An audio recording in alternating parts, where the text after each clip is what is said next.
Alright guys, well, really excited to be down here today and appreciate the invite from Nathan and of course Jeremiah, doing a bunch of stuff, but this is pretty great to be here and I just want to start with, you guys are really fortunate to have the local support, the NRCS, the soil and water and stuff like that helped put this on.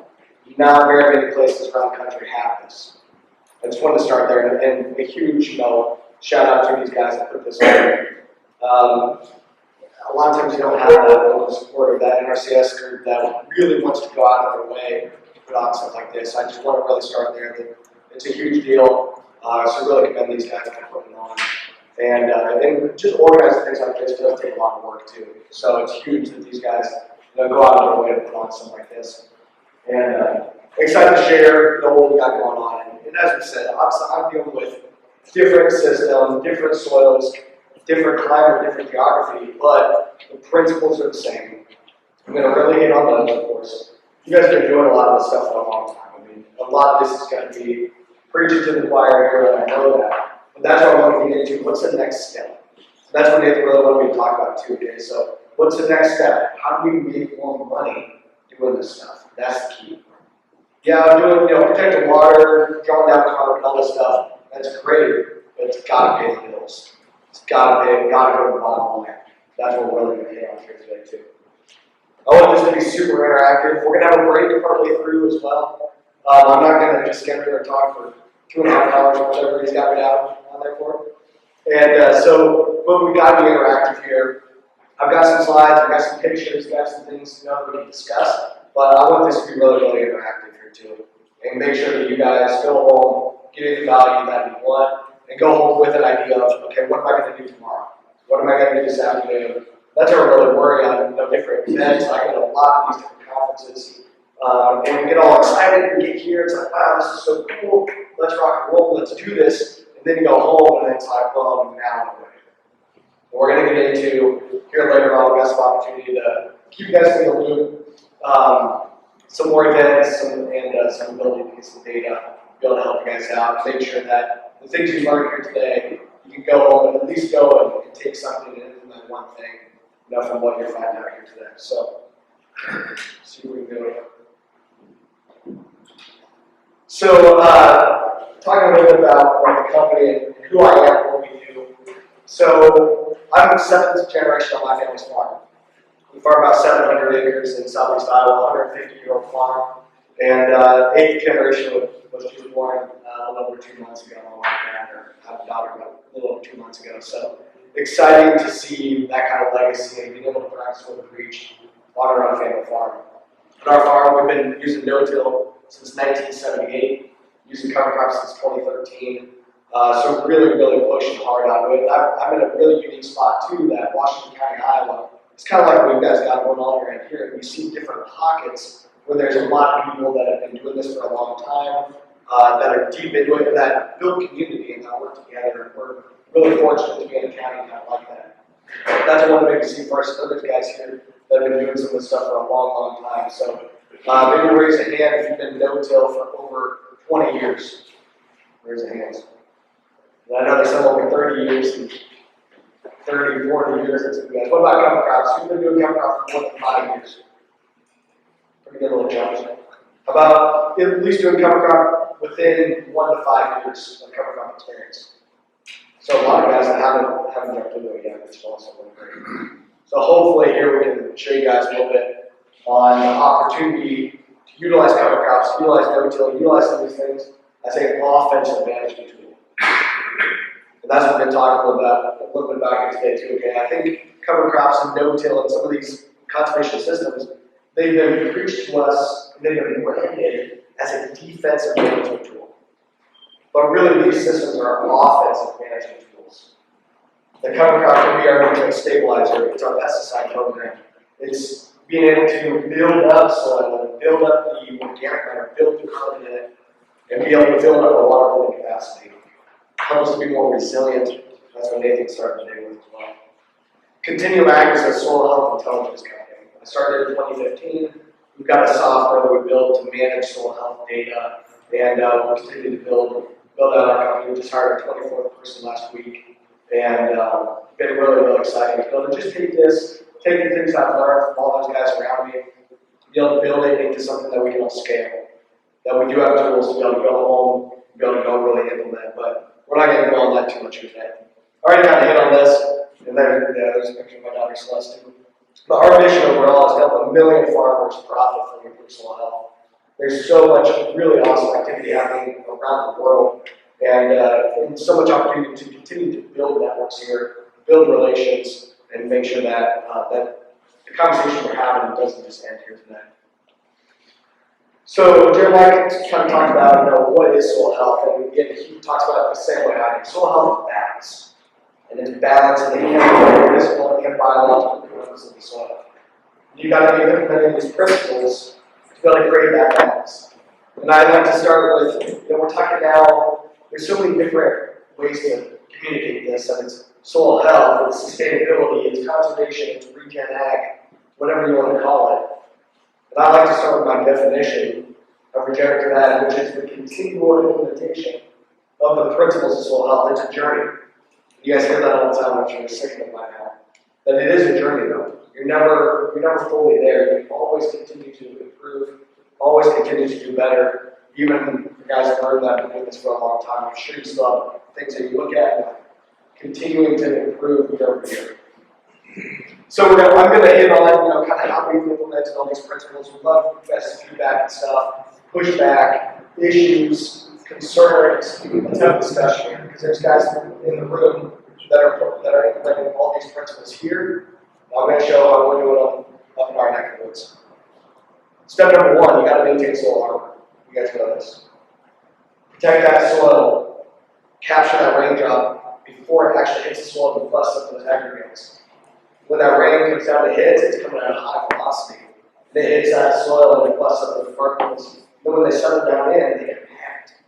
And they fill in those individual little gaps, and then that's when you get crusty. That's when you can't infiltrate water. That's when you run into issues and have erosion, or have that water loss and has flooding, things like that. Also, that armor can help us to impede weeds. Can be, again, an offensive management tool.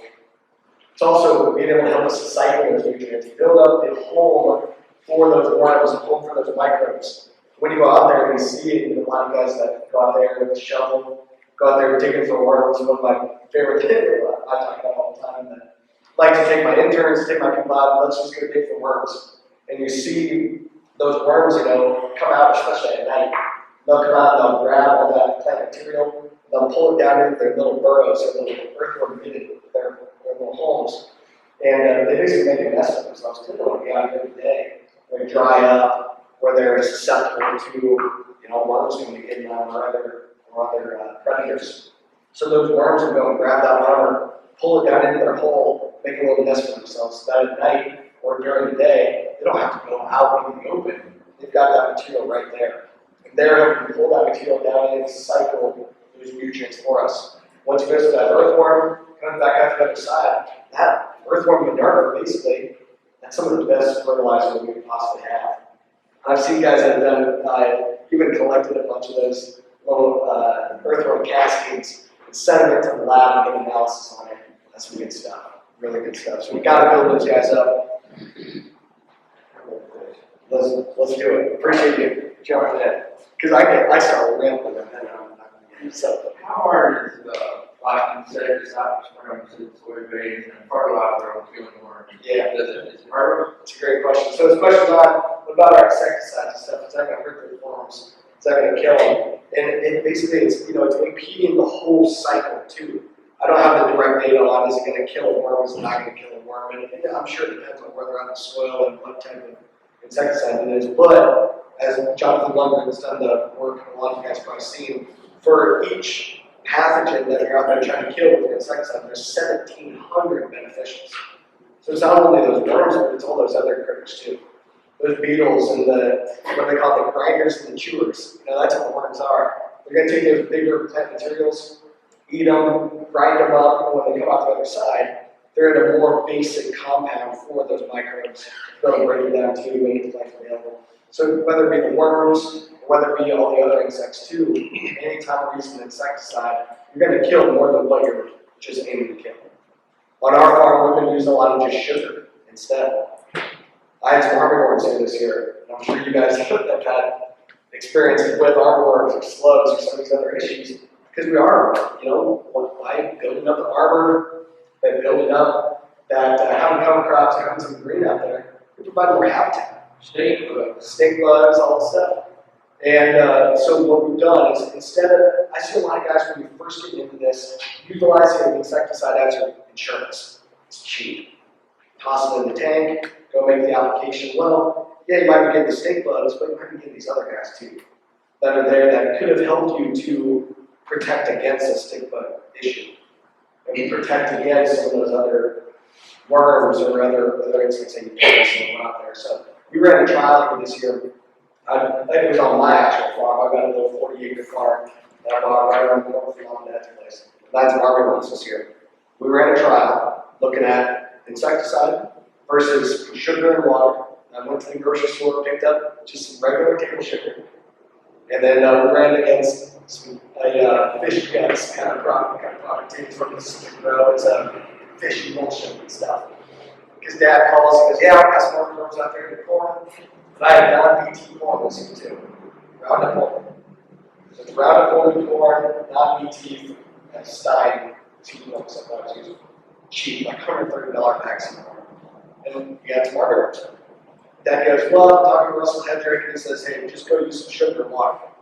And the reason being is if you apply that sugar, it was a pound and a half of sugar, 15 gallons of water. You apply that sugar, you can help to improve the Brix level in the corn. Get those more complex sugars built up in your corn crop. Whether it be worms, insects, diseases, the pathogens of fungus, bacteria, they can only eat those simple compounds, like sucrose, fructose, glucose. They can't eat the more complex stuff, like carbohydrates. So if you go out there and you improve the Brix level, which is the sugar content, in your corn crop or your main plant. If you improve the sugar level, they can't eat it anymore. They can't digest it. Just like us, it's getting to those more complex things, the fibers and stuff like that cattle and ruminants, they can break down the stuff we can't. Same type of thing for microbes and worms. So if we can improve the sugar levels by literally just applying sugar or molasses, so there's humix and there's all kinds of things like that, and building up their soil health over time. Because we improved that Brix level, those worms couldn't eat it anymore. And they moved on. The insecticide, of course, worked too. The sugar and water worked as well. And so did the fish guts. Because Dad calls and goes, yeah, I've got these herbivores. I'm going to run a trial of the insecticide, a couple bucks an acre. Versus the sugar and water, so that costs like 35 cents an acre, something like that. And then versus the fish guts. Because Dad calls and goes, yeah, we got these herbivores. I go, he's like, yep, we're going to trial insecticide versus sugar. I'm like, well, down herbivores like fish guts too. He's like, that's a good idea. So we went and sprayed some of that, got rid of all of them. That corn ended up doing like 230 bushels. So it all worked. Got rid of all the weeds. Yep, same thing on the soybeans as well. Especially for aphids and things like that. Because all it is for any of those plants, you're just improving the sugar capacity in those plants. And basically that's what we've got to do with the balanced fertility program as well, is move those compounds in the system from being in a simplified form, like I said, the sucrose, fructose, glucose, on the nitrogen. It's moving it from nitrate and ammonia into amino acids, enzymes, proteins, more complex molecules. Bigger molecules, more complex molecules, but those insects and pathogens, they can't break it down. Same kind of thing in us too. There's more complex systems, action working on muscle material and stuff like that, that starts with protein, and you actually convert that into muscle mass and such. Same type of thing for plants. Those insects can't break it down. Yeah, go ahead, a couple questions. Hey, Mitchell, I think one thing that you're going to hear a lot of, and this is what we're going to promote, is going back to balance. So we're not saying don't spray insecticides, don't use X amount of fertilizer, don't use these fungicides, but just think about what you're doing, and rather than just going and doing it, it's just taking the time to scout and keep an open mind. So we don't want you all to think that we're promoting to cut out inputs, No, because no, it's not that's gonna the happen. story. Okay, when we started going down this route a couple years ago, yeah, we were, hey, toss the insecticide, it's cheap, it's good insurance, it's easy. But as you get a little further, as you start to build up those beneficials, you don't want to impede those beneficials when you do have a pathogen problem or incident. So scout, try the sugar and stuff first. If that doesn't work, solve the problem, spray it, it's fine. But instead of just blanket applying, make sure that we're being a little bit smarter, going that extra step. This does take more management. You guys knew coming in here, this stuff's not easy, but you gotta be on it. You gotta be the manager, you gotta scout. And when you got a problem, solve the problem. You got some. How long do you react to that sugar on? Get rid of it. Water first, and then So I forget exact, Dad's got the actual data and stuff on it because he went out there and I forget, it was like 3 worms on average per plant. And the corn is like B3. I mean, this is a bad deal. And the next day he goes out there and there was less than, something along the lines of 90% of the plants had 1 worm max. So there was 90%, or I think I'm saying that wrong. 3 worms per plant before he sprayed, big problem. Went back out there later, 90% of the plants were clear, 10% of them had 1 worm max. Now I don't know where they went. I'm sure a lot of them are leaving, they're trying to get out, they starve, they burn it up before they actually get somewhere where they can actually eat it. But the insecticide too was all the same. The insecticide, the sugar, this was the next day, which is really impressive. This is our first time doing this kind of stuff. We're gonna do a bunch more this year. We only had that 20-some acres of non-BT corn. Here now this year we got about 90 acres on there doing. So working down that path, trying to figure it out. What's really cool too is I had that $130 bag of non-BT corn versus $230 bag, full, I think it was a double stack corn. And the yield ended up being like 25 bushels better in the cheaper stuff. It's awesome. And it just boils back to that bottom line profitability. That's what this is all about. Yeah, question, Tim? Yeah, so if you've been no-till doing cover cropping, you want to trade an insecticide pass for a sugar pass. How do I know if my system has evolved to the point where I can do that successfully? I think you can, it's a good question. And I think it's more so it's just being proactive with the sugar rather than proactive with the insecticide. So there's guys that will even do it in furrow. Mixed in furrow, have sugar and water, or see if it could be compatible with your in-furrow insecticide or 2x, in-furrow starter or 2x2 or whatever you got. So it's starting to be more aggressive there. Like I said, there's molasses products, there's things like that too, that you can mix it with or burn down. There's a couple different options here. It doesn't just have to be go to the grocery store and buy yourself a whole shopping cart full of sugar. There's other options and stuff too, but for us, it's a pound and a half of sugar, 15 gallons of water. Test it, jar test if you're mixing with other crazy concoctions. But I think for us at least, it's going to be proactive on the sugar side of things, continue to scout. If we've got a problem, maybe hit it again with the sugar pass. And if that doesn't work, come back in and kill the insects. Yes, sir. What was your application for acre on On the sugar? Which one? The water, sugar. sugar water? What was your application Pound and a half of sugar, 15 gallons of water. for each acre? Per acre, yes, sir. Right. That's interesting, water temperature to keep sugar and all. I'm not sure. That's a good question. This would have been well water coming out. It's like 50-some degrees. But it's a pretty light rate of sugar. A pound and a half of sugar in a gallon of water, or in 15 gallons of water. It's not that much. So, You freeze it up, you think you put it all right, if you shoot it straight through it, spray it, it's all. agitated, of course. Yeah. And if anything, mix it a little bit as we fill up the tank. Makes things slower. Yeah. But something like that. You got to take this and sugar with, over top. Yeah. Yeah, I've seen guys do it. Now again, I think with all this stuff, jar tests, so that you're not calling me up and chewing me out because of liquor sprayer. I didn't test some of these things before. Which is regular table sugar, So just looking at things just a little bit different, understanding how you build up the health in the plant. A healthier plant is going to do better to fend off diseases and pathogens on its own, just like a healthier human. If you're healthy, taking care of yourself, you get sick less often. Same thing. I got a lot of pictures here for the show too, so, but no, I love this. Keep jumping in as we go. This is what our soil armor looks like. You can see kind of the strips in there. This would have been after planting corn. Sorry, the lighting here, it looks kind of weird, but we just maintain that soil armor. The plant residue from the year before, and building up as much of that armor as we can. That's going to impede a lot of the rain, and keep the weeds and stuff down. This is what we're seeing now. It's kind of hard to see in this picture, but this is what some of our soil looks like. You can see the armor up there that comes on top of the soil, and then building up that cottage cheese structure. Those white things, that's fungi. And that's when you know you're really getting there. You start actively seeing the fungal compounds in the soil. That's when you're really rocking and rolling. Again, back to building soil health is we're trying to create balance. That's what Mother Nature wants. That's what we need in our own lives. It's always working towards balance. Like I said, soil health is balance of chemical, physical, and biological.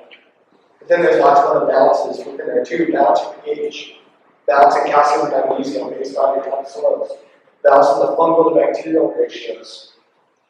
Our soils are super bacterial dominated.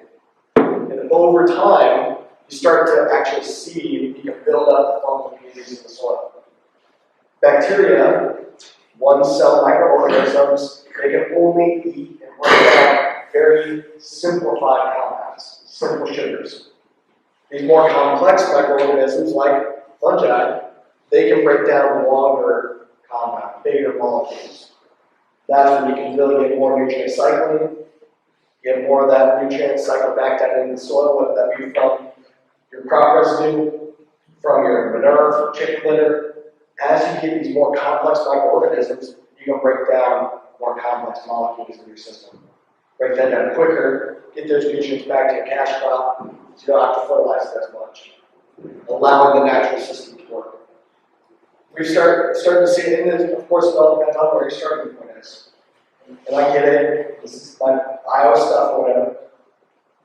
But you can start seeing these in your 3, year 4, year 5 if you really get aggressive and push all this stuff. And on our farms, you guys go. We, in Iowa, we have the CSR, corn suitability rating. That's how they rank all of our soils, rank all of our soil types. It's a 0 to 100 scale based on your soil's ability to grow a corn crop. It's based on soil texture, and it's based on the soil survey, water, and things like that. On our farm, we range anywhere from a 5 CSR to 100. We got variability. The scale is from 0 to 100. Our farm is from 5 to 100. We've got side hills, they got rocks and stuff on them. We've got soils that are 0.75 organic matter, and I've got soils that are all the way up to 6.5% organic matter. We've got that in between. When we're doing these principles, it takes creativity in these different soils. That's part of the stuff here too, guys. Is the principles are the principles because they are universal. But it takes creativity to implement them in the context of your own farm. We can see change. It's kind of hard to see, sorry, some of these pictures and stuff on here. But on the left is a soil that has been no-till for a long time with no cover crops. On the right was 10 years with cover crops. And the point of this picture, as I said, kind of hard to see, but the color really stands out. And you can see these. I pulled these shovel forks from maybe 30 foot away from each other. Same field, really good soils, flat black, beautiful prairie soils.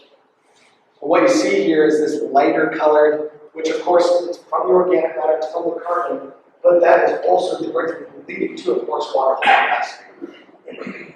There's more moisture in that soil on the right hand side. This was pulled in the summer. There's more moisture, there's more organic matter, there's more of that carbon. From 1% organic matter, you hold 26,000 gallons of water. What also is super important on here is that this soil that's just been no-till only, you can kind of see the platiness of the structure going sideways here. Okay? This is the soil profile going down. That water, for it to get down, it's got to go around those plenty aggregates, it's not able to go down through.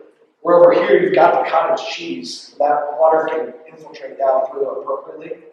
Because of that improved organic matter, that water that hits that soil can now be held on to for later in the year. Some of the things we've been seeing on our own farm, we're doing some water infiltration tests, and that's a really good thing to test. And I'm sure Nathan and the guys got the rigs, and then Jeremiah does a lot of those as well. Go out to the farm and test water infiltration. On average, across the country, it's only something like 1/2 inch of water infiltration per hour.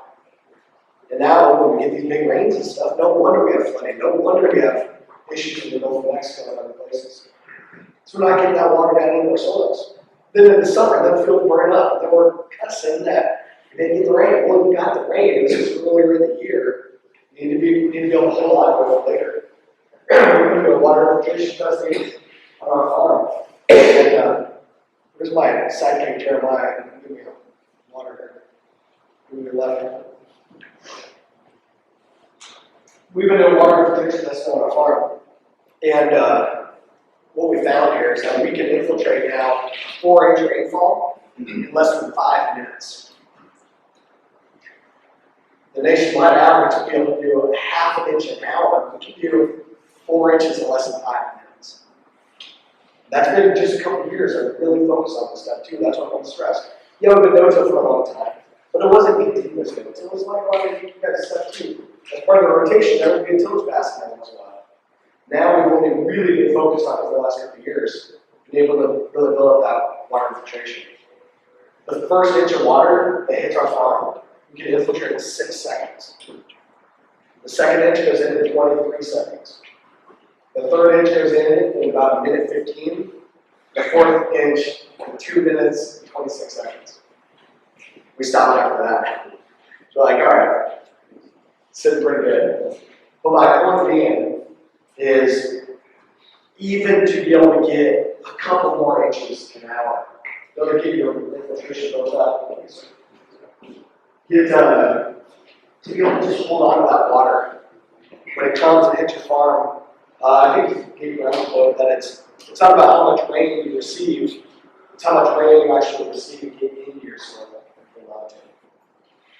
That's what pays the bills here. Yeah, and Mitchell, we've had some adaptive management plots we're working with on window at the University of Tennessee, and we're pulling infiltration tests every fall after crop harvest.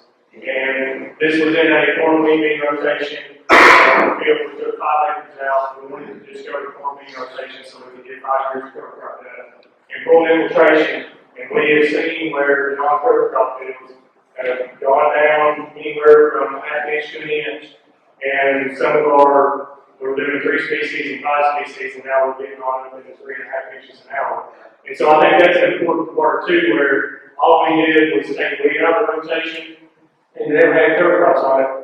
But we can destroy what we built within here. And so once you get started on this journey, it's very important to keep going, because if you stop for a year or so, then you're going to say, well, cover, and then you go back to cover crops, well, it's not working. Because you got to stay consistent, and these things can change drastically.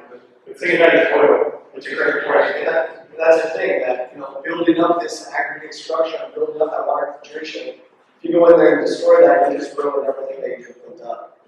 And you can really build this quickly. That's what I'm amazed about. When I got into trying to understand soil health, I was told that it takes 10 years to improve soil health. That's not true. You can start seeing benefits as early as year 1. You just got to know what are the right things to do. And even as Nathan was saying, 3 inches an hour, not that often does the rain come that hard, that fast. They're giving more than a 3 inch rainfall in the back.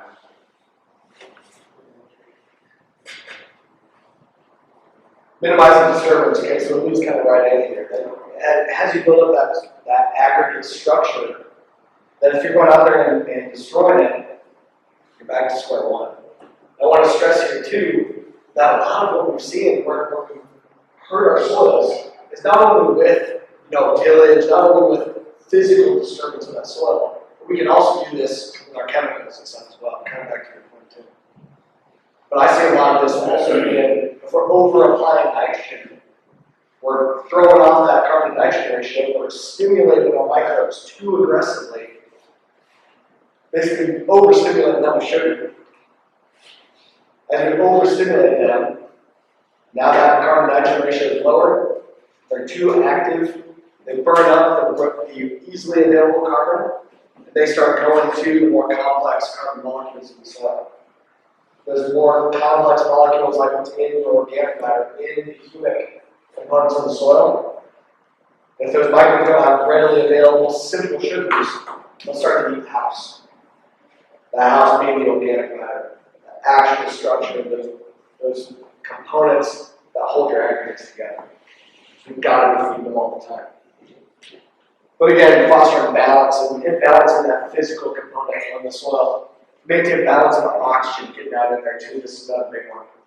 And that's why we see guys that you can go and they've been no-till for a while, hit it with a capacity tillage. It was just, saw something on Facebook the other day that guys been no-till cover crop for a long time, but then they went out there and hit it with the tillage pass, and the crop that next year was awesome. It's like, well, yeah, but that's what you used to see when you hit it with the tillage. You get a bunch of oxygen down in there, but it's too much oxygen, it's thrown off balance. You overstimulate the microbes, they get too much oxygen in there, they start going crazy, they're having a party down there, they got a bunch of oxygen, just got all this new fresh carbon and stuff down in there, they go and eat it up. And they respire off that CO2, microbes breathe in oxygen, breathe out CO2. Okay? Same kind of thing that we do. They don't actually breathe, obviously, they don't have lungs. They respire out CO2. That CO2 coming off that soil is being captured by that growing crop in the next season. It's got extra CO2. That's why they got the big yield response. But it's a one-year deal, and as you guys know, all that benefit that they built up in a balanced release of CO2, now they're overstimulated, got the yield bump for 1 year, and now they're going to be back down to sort of 1 and not have the water infiltration and not have the structure built up. You got to be able to maintain that balance. Maintain the balance of course, getting oxygen down in, pumping carbon down in the soil with living roots. Those microbes are breathing off, releasing CO2. As you build up more microorganism activity, you stimulate more and more of that biological function in the soil. Those microbes are releasing CO2 all the time.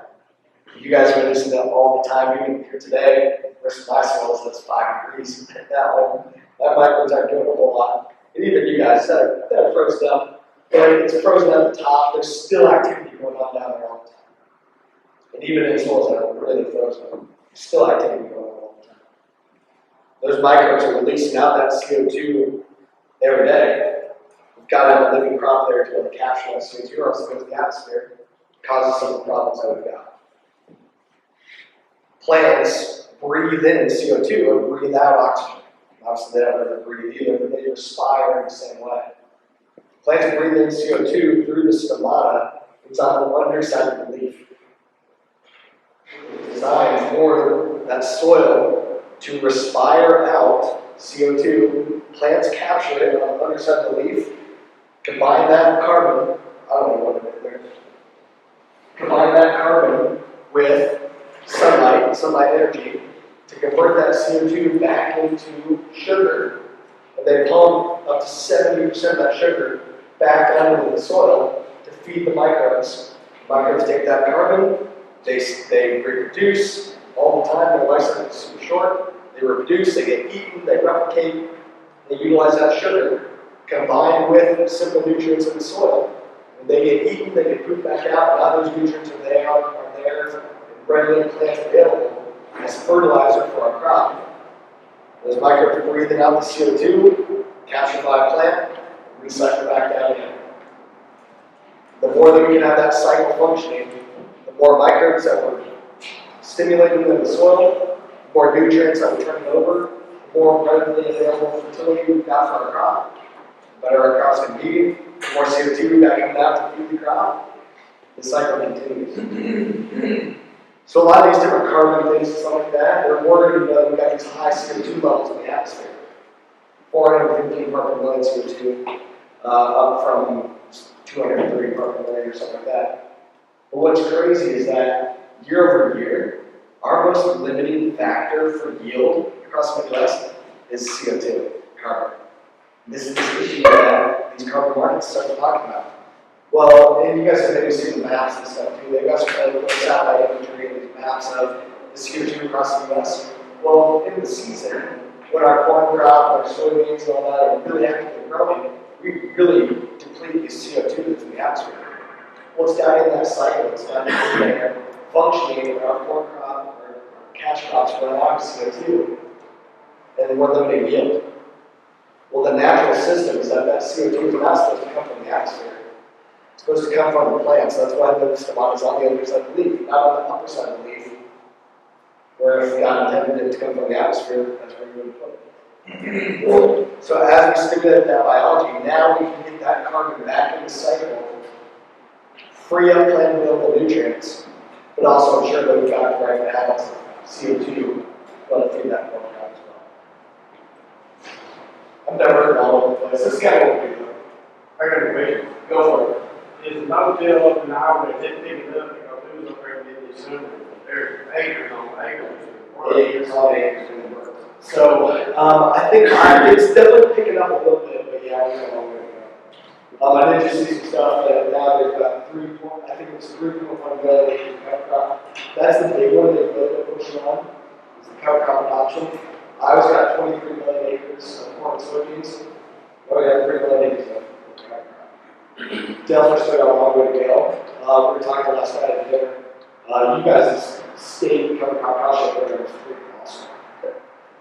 What, 20 to 70 some bucks an acre, that cover crop depending on how intense and how diverse you're going to make it. Our cost share program in Iowa is that you can get $25 an acre for your first year using cover crops, $15 an acre ongoing from there after your first year. But we're capped at 160 acres each. So really, really pull back on it. So if you're going to do more than 160 acres, you're on the ground. Now, Iowa is where the $5 off of your crop insurance program came from. The federal department just picked that up here now. And that was something they had in Iowa. So you got your 15 bucks an acre, your first 160 acres, then only $5 off crop insurance for any other acres that you want to use as well. But in Iowa, I think part of this too is, so much of all of this, what this all boils back to for Iowa, for any other world, is that so many people just focus on yield and not focus on profitability. That's what we got to be able to change things down to. Is we still got to drive yield, we still got to feed the world. The rest of the world is feeding themselves better too. And a lot of other places are focused on soil health because they have to. They don't have soils like we have here. My first customers when I started my company was down in South Africa. I've been down there a couple times. And when I was giving a talk like this, I would start the conversation with, American farming, and especially in Iowa, we're farming the way that we do. Tillage, we're in some of these things that we do because we've been preached that we've got to feed the world. Got to feed the world, got to feed the world. And it's led into practices that we use. And I asked these guys in South Africa, how many of you think that the Iowa farmer or the U.S. farmer is one that's going to feed the world? And they all just laughed and none of them raised their hands. Because they're all raising better crops too. They're driving a big John Deere tractor, planting Pioneer 1563, same kind of stuff I was using. Growing 180 bushel corn, irrigating, in ground that just looks almost like we're on Mars. But it's because they understood soil health, they understood soil balance, they understood that if they're to be able to raise a 180 bushel corn crop, it's going to take a lot of management. Versus, some of our stuff, you can toss a seed out there and not do a whole lot, come back in the fall, raise a nice big corn crop. They can't do that in other places in the world. They have to focus on these principles. They have to better understand working with Mother Nature if they're going to make an actual crop. It's really, really interesting to see how other places around the world do this and how often we take for granted when we do that. We got a long way to go on that. So this is kind of what it looks like on our stuff, that minimizing that disturbance, chewing up just as small of a little furrow as we can. We're planting our corn down into that. Maintaining living roots, I mean, this is what drives the whole thing, guys. And again, it's that living root because it's pumping those sugars down in. That's what it boils back to. That those microbes are eating those simple sugars all the time. And if we're not constantly feeding them, they're going to eat other compounds that's in the soil. And a lot of that is those more complex carbon molecules, like that's in our organic matter. That's what's really led to a lot of the problems that we got. One of my favorite things I do when I go to farms that are brand new and go down this route is take a shovel full of soil from in your field versus one from the edge of the field that's a non-disturbed area or a native area. And I encourage all you guys to go back and do this, maybe not today, you don't have to jump pretty hard on your shovel, but maybe this spring, go out there, take a shovel full of your soil that's in your field versus in the forest or versus on the edge of the field or out in the timber, and compare the two. Not only looking at them and feeling that soil, but smell it too. Really, really interesting to see. And a lot of you guys are deep into this, so some of your stuff is probably going to look really good compared to that native soils. But some will show you how long we go. We definitely go on our farm. But it shows you what you could be. And I would argue that we can even do better than that just natural system because we can help it along and help manage with a lot more diversity. So especially, a lot of our problem with what you guys now want to learn too is that we really only have a living root out there from May until August, early September. That corn crop really dies off. That's a short amount of time that we're pumping carbon down in. And yeah, that corn crop got 14,000 pounds of biomass out there. It's pulling down a lot of carbon and pulling a lot of it out of the atmosphere and using up, it wants more because of our big yield, big crops that we got nowadays. But if we're able to cycle that better, then we're going to be healthier. But now, of course, looking at those microbes in the soil can't get all their food in just a couple months out of the year. You got to be feeding them all the time. And I'll show you guys some of our data on what that's led to. But yes, sir. That 14,000 pounds you said, that's above ground tonnage. How much of that carbon is lost in the air? It's a great question. So this question's on, if we've got, say, 14,000 pound biomass corn crop, how much that's being lost in the air? I'm sure we are losing some. I don't have the exact kind of stuff. There's data going on that with eddy flux towers and some of these things that are super expensive. And but I would argue that, especially with that corn crop overall, as long as you have another living root there, again, we're going to use more than what we're losing. And we've seen that with the natural system. That natural system was diverse living prairie all the time, no disturbance, with all these principles being integrated on it. And we were able to build up that stable carbon in the soil, that organic matter. And now we've lost it over time. So I would argue that if we can maintain more living roots, more diversity all the time, then we probably wouldn't really lose any at all. But today, agriculture contributes to 12% of the U.S. carbon footprint. So today, we're definitely losing more than we're putting back. But that's why agriculture is being looked to and why all these companies are after you guys to do carbon credits and stuff like that. Because agriculture is 12% of the U.S. problem or 15% of the global problem. Well, agriculture is uniquely positioned to not only offset our own footprint, but to be able to actually become net negative and offset other people's carbon footprint too. Really, really unique opportunity. How important is it like corn crop to get the residue chewed up and down on the soil versus, a stalk standing up being higher? So it's as much, like just the stalk size itself and the tonnage that represents versus everything that will touch the soil versus. Yeah, it's a good question. So the question on, how important is it going to be to get that residue from the corn crop or from the cash crop? How important is it to get that residue touching the ground? And I think it depends on how far into this you are. How much earthworm activity do you have? And if you get all that material down there on the ground, are you actually going to pull it down in? So I like to kind of leave some of it standing up. We've got a dragon corn head that chops things up pretty well. It's got the choppers on it and stuff. So I am leaving quite a bit of material down, but leaving part of that stock standing up, we'll knock it down later as we go across the field. But leaving more of that up, so that I'm basically spoon feeding that residue back to my worms, back down into my soil. But also keeping that up so that I can catch material as it blows across the field, because now, without tillage during the winter, I've got a lot of that plant material that I don't want to end up in the ditch or end up in the neighbor's field, so you can leave more of that residue standing up to kind of catch it. Also for us, it's snow fence too. Leave more of that residue up, catch more of that snow, and get that moisture down in our soil, replenish some of our subsoil moisture too. So, but I think, you have to be looking at your soils, and a lot of this, like I said, it takes more management. To go out there and seed, are you breaking down that crop residue? Or do you still have residue out there from 3, 4, 5 years ago? And as you speed up more of the complex microorganisms in the soil, you break down more of those complex plant material components faster too. On our soil now, we're having to go to higher seed-end ratio mixes on our cover crops and get more aggressive with our cover crops because we can't keep the residue out there. So that now, at the beginning, it wasn't like that. At the beginning, we couldn't break down all this carbon. We threw things out of whack, and I've got this story in a bit. But as you get further into this, now you can manage your residue a little bit more, and now your system can handle more of that residue, break it down quicker, release those nutrients back to you in that next cash crop right away. Be able to get those nutrients back in the cycle, so you don't have to buy them again as fertilizer. You had a question back there?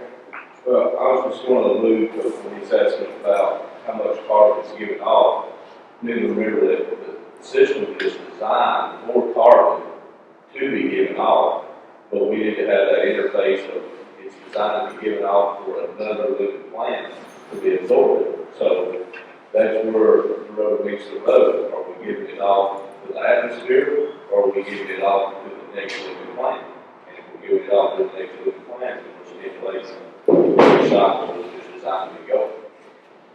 And I'll get into it kind of on some of the carbon market kind of stuff later on the issues, because yeah, the natural system is cycling off of carbon, and that's the whole point of these carbon market stuff. They want us to store carbon for 100 years, for 1,000 years. They call it permanence. But we're not actually storing stable carbon in our soils. All we're doing is lengthening out the carbon cycle. Stable carbon is really the only time that's really stable is maybe as coal, as diamonds. Those are pretty stable forms of carbon. But other than that, that carbon is the whole driver here.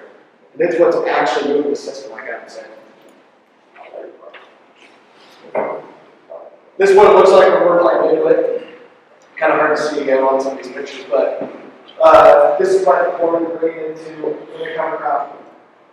When we were really, I'll get into our first experience with cover crops. This is going to show you guys a horror story, and I'm sure you guys have seen plenty of them and experienced something on your own farm. But what I encourage you guys to do at the beginning, you can plant the corn into a lower seed-to-egg ratio crop, like wheat, mix in legumes, mix in Nebraskas. You guys got lots of different options out here too. To diversify that mix, be able to lower the carbon to nitrogen ratio. And with a lower carbon to nitrogen ratio, you can get quicker turnover of those materials. It's easier for your microbes to break down. They've got the organic nitrogen there, they don't have too much carbon. They're able to break down those nutrients and get it back to you quickly. A wheat or a rye crop, obviously those grasses are after the same nutrients on our corn as corn's a grass too. So that's why you gotta fine-tune and your cover crop program. You guys got a ton of resources here to really dial in on your exact program that you want to do here. For us, we started off using a lot of winter wheat with crimson clover and hairy vetch. Now we're going more to wheat with rye in it as well, cereal rye. And doing some sweet clover here this year, doing some hairy vetch. Not as much on the crimson clover, trying some glands clover and stuff as well. Just trying to diversify our system more and more, but it's all within the context of your operation. At the beginning here, make sure that as you're letting your grass into a cover crop, grass being corn or wheat or whatever, that if you're planting grass into that, balance the carbon to nitrogen ratio, keep it low, so that you're not tying up too much nitrogen that you want there for your corn. As you get more aggressive, as your microbes are able to break that down quicker, now you get to higher seed-to-end ratio cover crop blends, get more and more aggressive to maintain that soil armor, so you're not eating through it too quickly. So how out of whack is our seed-to-end ratio with the soil when we share what I do in the corn crop, and then 2 to 3 weeks later, we really know that we It's a great question. So the question on how out of whack is our seed-to-end ratio, going from corn to nitrogen and wheat. Corn has a seed-to-end ratio on average about 56 to 1. Jeremiah kind of quickly showed on his slides too. You want your seed-to-end ratio to be below 20 to 1. If you're above 20 to 1, you have the fixation, you have tie-up of your nitrogen. Microbes have an average seed-to-end ratio of about 8 to 1. It's called 10 to 1 reason that. If we've got this plant material out there, let's say 50 to 1, as we balance it back out, you got nitrogen fertilizer or something like that that's left over to help balance out that soil. If you got 50 to 1 seed-to-end ratio of that material go back in your soil, your plants and your microbes need to be at 10 to 1. That means for each pound of that carbon, they need 5 pounds of nitrogen to balance out that ratio, to get that into a 10 to 1. So now that nitrogen, if you don't have the organic nitrogen in your soil, where are they going to get that 5 units of nitrogen? You're going to get it from your fertilizer. And at that point is where we see what's called the carbon penalty. And I'll show some slides on our experience, our first-hand experience with it. But it's a good point on being able to show, hey, you've got this high carbon nitrogen plant material, you try to plant the grass into it, you got to build management. And a lot of it too has been on, you got to fertilize corn on corn higher than the way you fertilize corn that's following a wheat crop. It's the same concepts of balancing that carbon nitrogen ratio. Once you get it in balance and get that material down below 20 to 1, now you get mineralization. Now you get release of nitrogen back out of the system. Because now the soil is back into balance. And those microbes now no longer have to have your fertilizer to break down all this carbon. And they balance out that system. And they are now dying and releasing nutrients faster than what they're tying up for nutrients. That releases the nutrient back for actually corn. The reason I asked about the corn and going to wheat, while we were still warm here, our wheat got bigger than most of us would want. But one thing that started to show repetitiously is the one corn row on the whole combine, or 2 on each side of the rear axle running over the corn row. The duals that run in the middle. That repetitiously started to be the lightest of the liquid wheat. The only thing I can come back to was because we created more contact with the soil. Where it just shred and then run over the tree. Yeah. Contact, but also the compaction that's up there too, I'm sure. And being able to balance and get those nutrients, get the water to flow, get the oxygen to flow, things like that. Could be a couple things, but yeah, also definitely too much carbon that's out there. Microbes are trying to break all that down. They're pulling nitrogen away from the wheat crop, and then you sort of like yellow on the wheat. So definitely could be a thing to test for sure. Figure out exactly what it is. We've been doing a lot of trials and stuff. This has been a couple years ago, but doing a lot of replicated, couple years ago, cover trials, and doing a lot of data, doing a lot of testing. What I'll get into is we've been doing weekly A/B testing on our own farm, so that we can learn and so that we can understand how to utilize this cover crop as an offensive management tool. This cover crop is our nutrient stabilizer. And with the Haney test, we're looking at how much of that nitrogen or other nutrient is no longer available in the soil because it's tied up in my cover crop. And then when do I get that cover crop to release back? So I can utilize that again as an offensive management tool. Pulling a lot of samples, it looks like this, pretty good size. See where I got there. Planting corn directly into this, what it looks like in the spring. So in a lot of ours too, I mean, we're planting corn into this stuff that's 8 to 15 inches tall. We've been doing a lot of planting soybeans earlier as well. I've been doing soybeans in that. Oh yeah, I'm throwing a slow motion video here. So a lot of it for us worked really well for us to have some of the technology here too. When we started, we did not have starter fertilizer on the planter. Now we do. We're a little bit of starter in the front, about 4 gallons. We're running from Nature's. It's a more of a human kind of base garden fertilizer active. Play around with different stuff. I really like the down pressure systems as well. The Delta Force. Be able to keep that consistent, plays in depth, keep our seed nice and happy.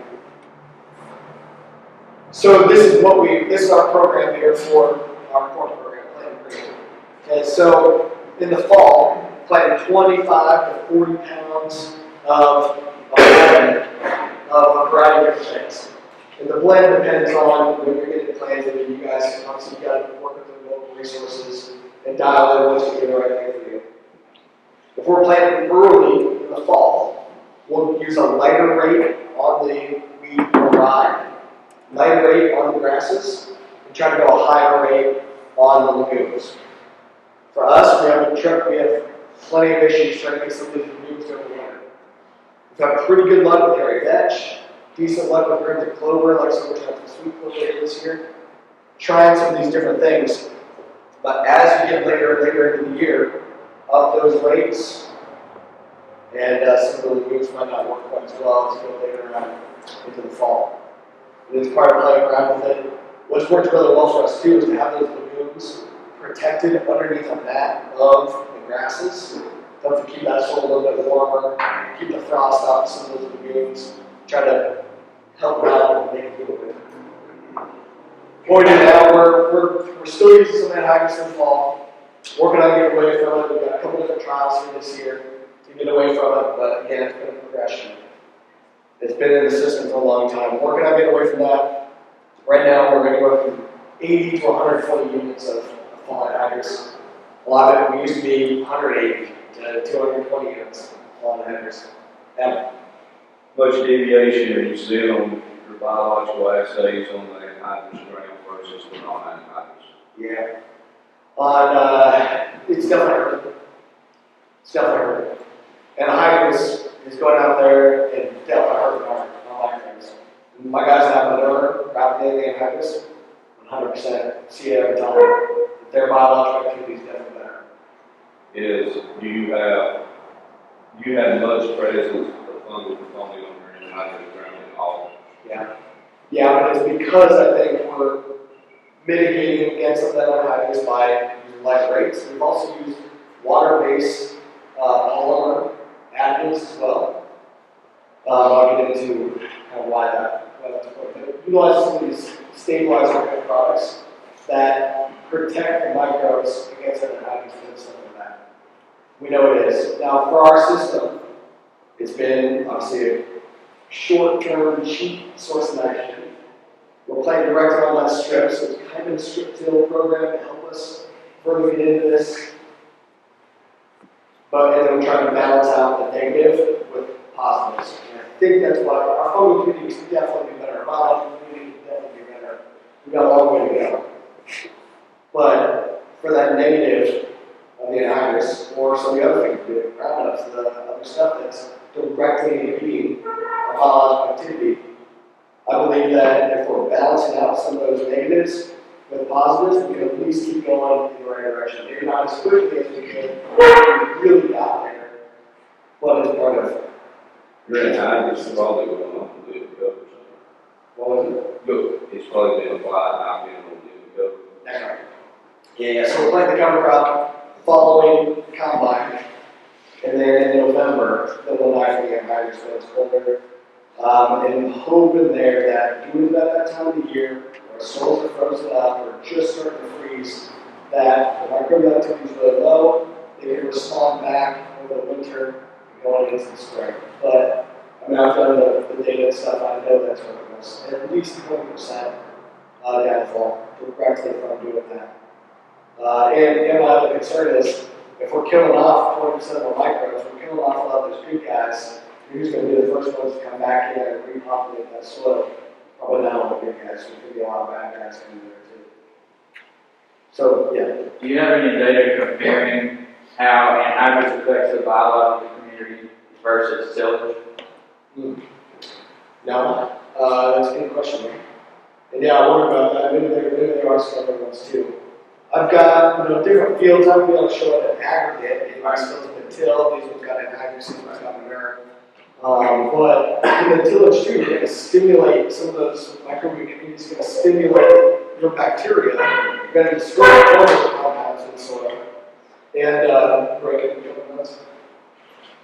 So with that tillage, you're going to overstimulate it too. You're going to get too much oxygen going down in. The reason that anhydrous is bad is anhydrous NH3 quickly converts to ammonia, NH4. Well, that hydrogen component is coming from water.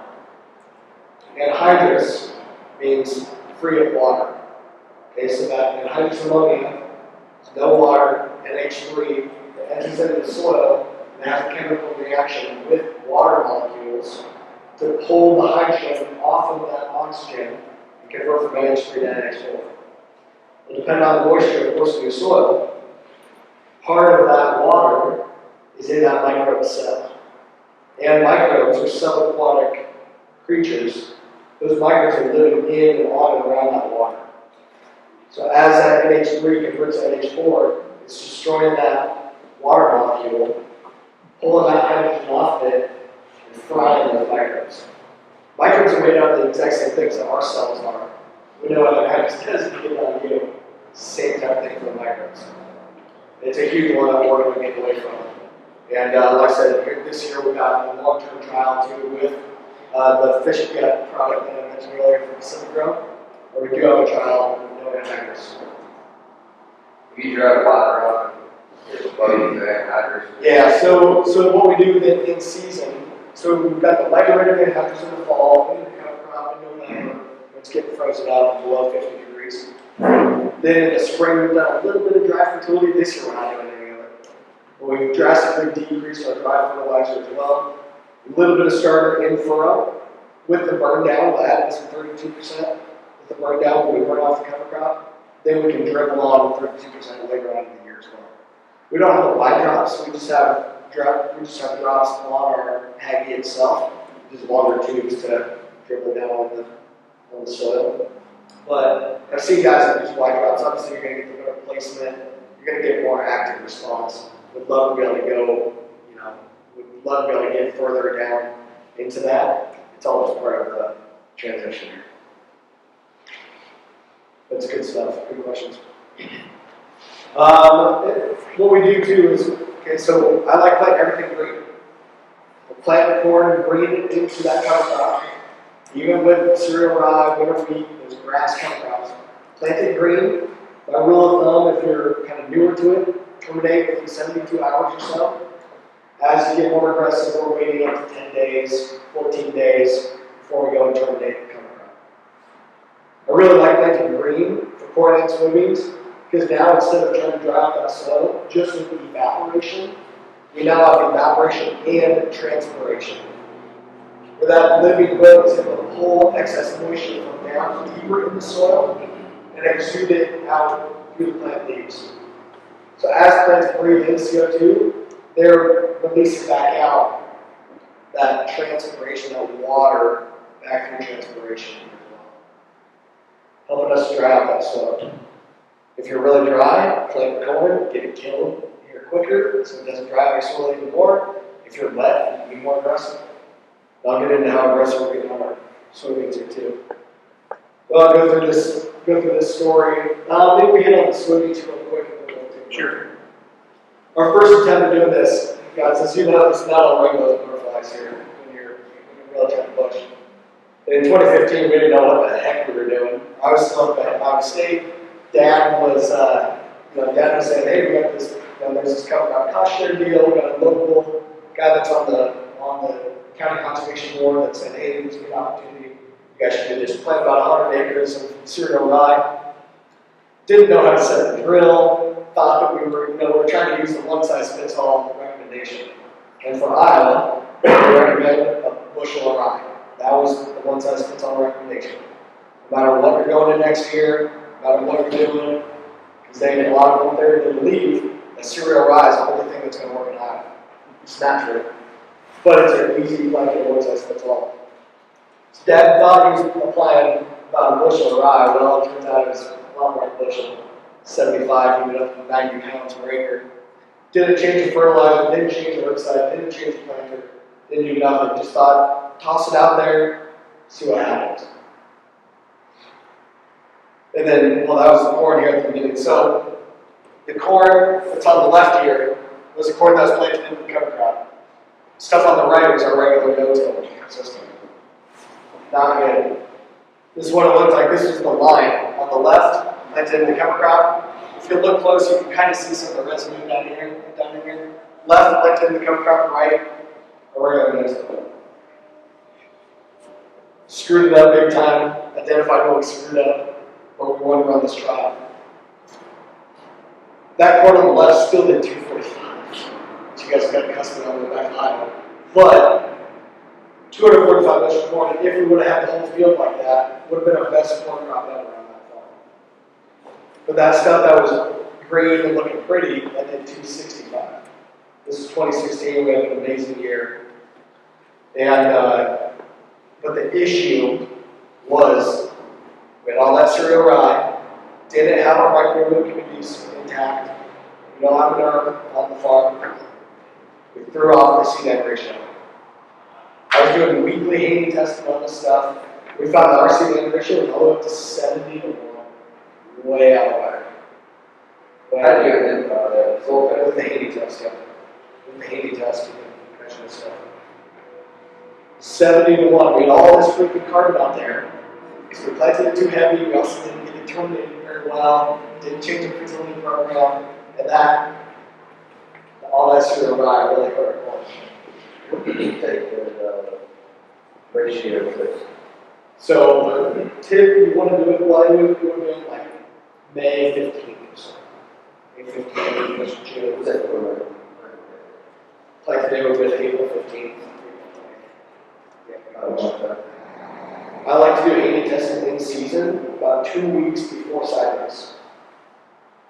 2 weeks before side dress, so we can get the data in, get it back, you got a little bit of time to make a decision, figure out what you're going to get your side dress program. That's typically what we're targeting. What would you recommend for us? It's quite a bit warmer. Yeah. So how would you change your hanging time based on heat? Still just based on when you need to make a decision. That's the key thing. 2 weeks ahead of a side dress or 2 weeks ahead of making a fertilizer decision. That's how we use it. I see these things change all the time. I need to get some of my data back together. Because like I said, we've been doing weekly heat tests for like 5 years. These parameters change all the time. That's why there's not a set answer to my question, other than do it 2 weeks ahead of when we make a decision on it.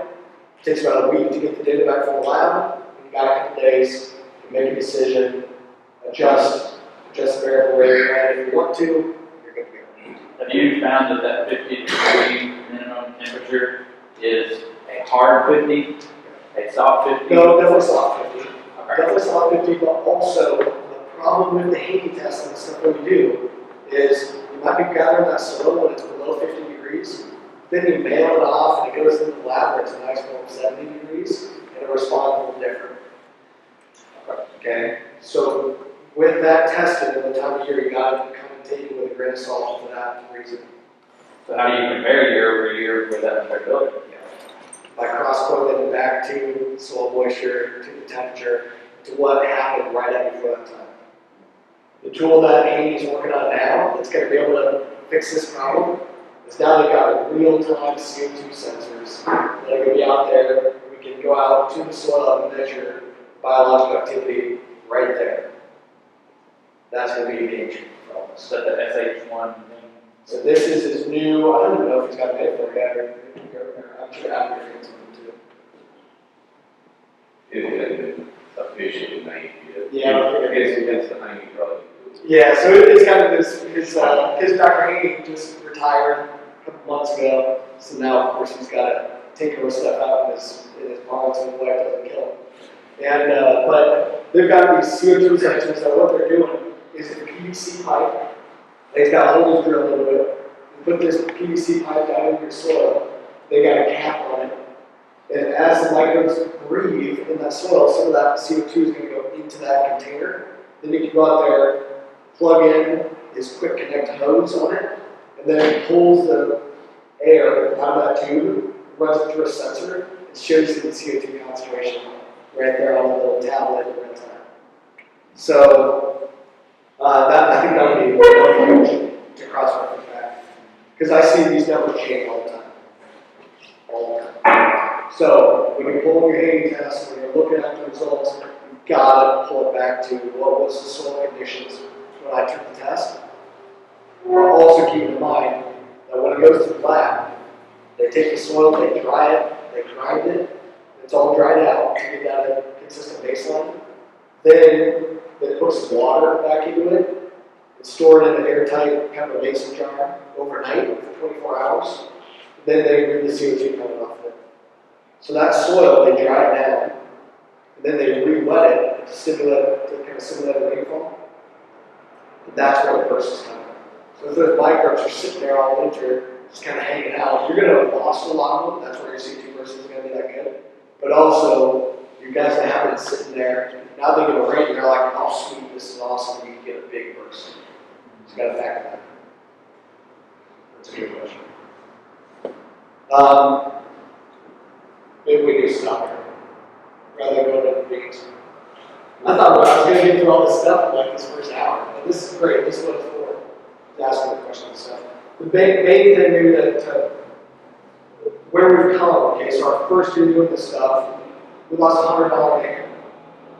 Some of these cost share programs, carbon programs, things like that, my point here being, don't go into this stuff just chasing how much bucks. And as you get into it, make sure that you get the right resources around you.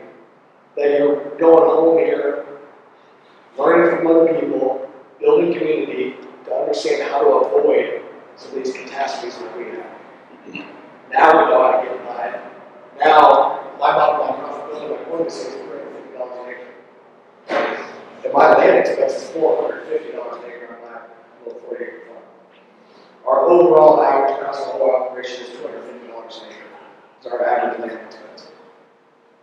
But point here being is to understand how to ease into this, understand what that journey needs to be, be risk adverse at the beginning, so you don't have a bad experience, and as you get more comfortable, you get more aggressive. But you guys have so many resources here. Tennessee is a great spot to really be able to do this. You guys are way further ahead than what we are in Ohio. So. Where do you guys are doing the crop restricted? Cover crop with strip till? Yeah, so, and that's kind of how we are. You know, is I've got the cover crop that I'm stripping in there, and I'm just like right on that kind of like a strip till, even though my strip is like 2 inches, rather than maybe 6 or 8. But I think that's a good middle ground to get into this too.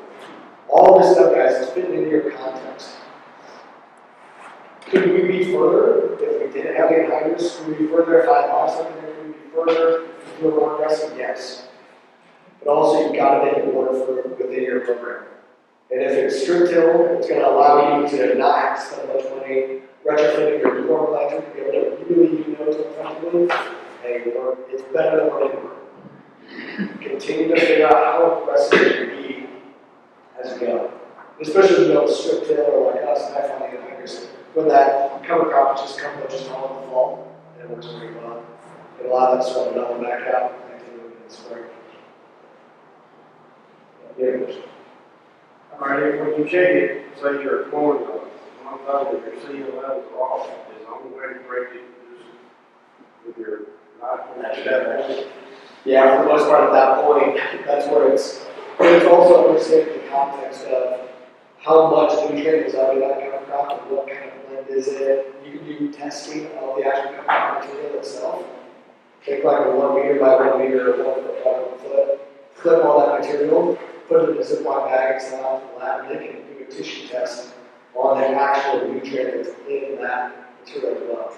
So then you would know whether you still have to be released back.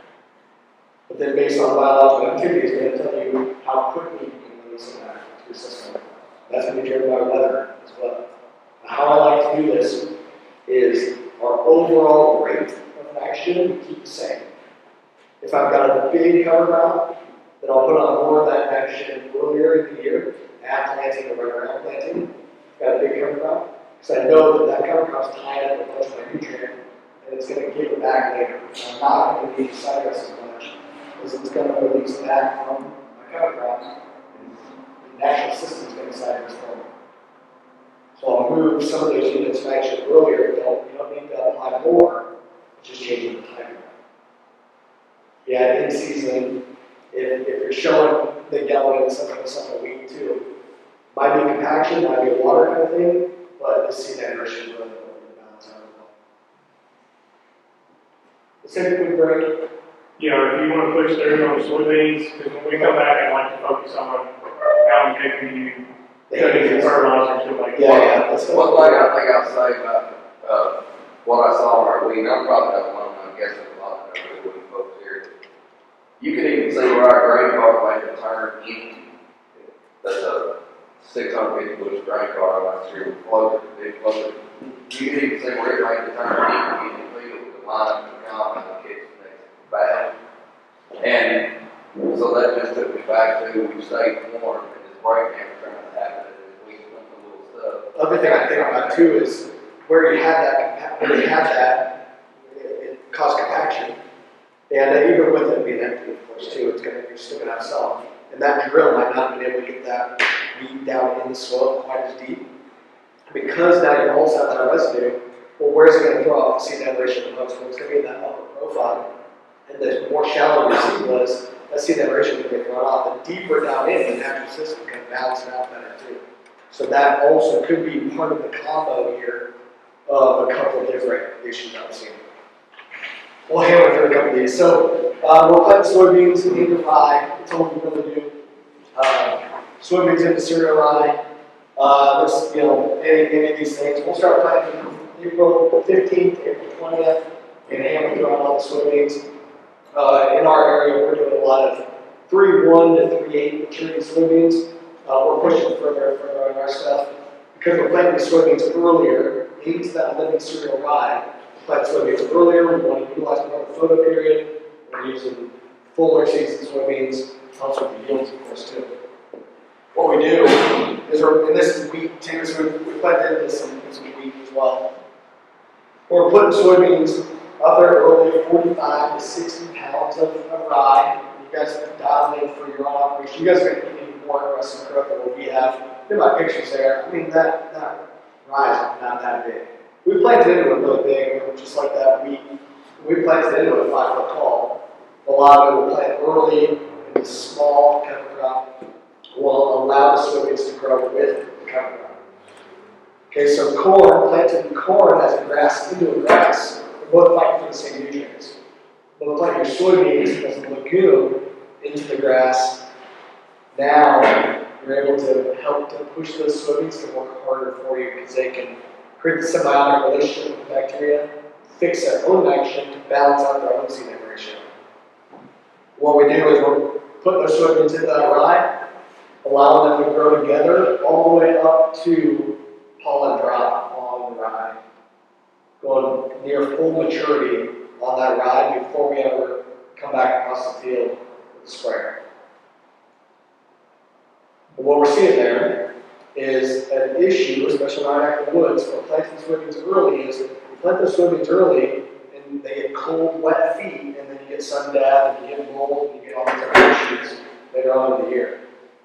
What we're finding now, we can plant soybeans into the cereal rye, let them grow together, let that rye, again, utilize transpiration to keep those soybeans from having cold, wet feet, balance out the moisture that's in that soil, release some of that extra water that we get during May, pull that out of the soil, keep the soybeans happy, pump carbon back down in.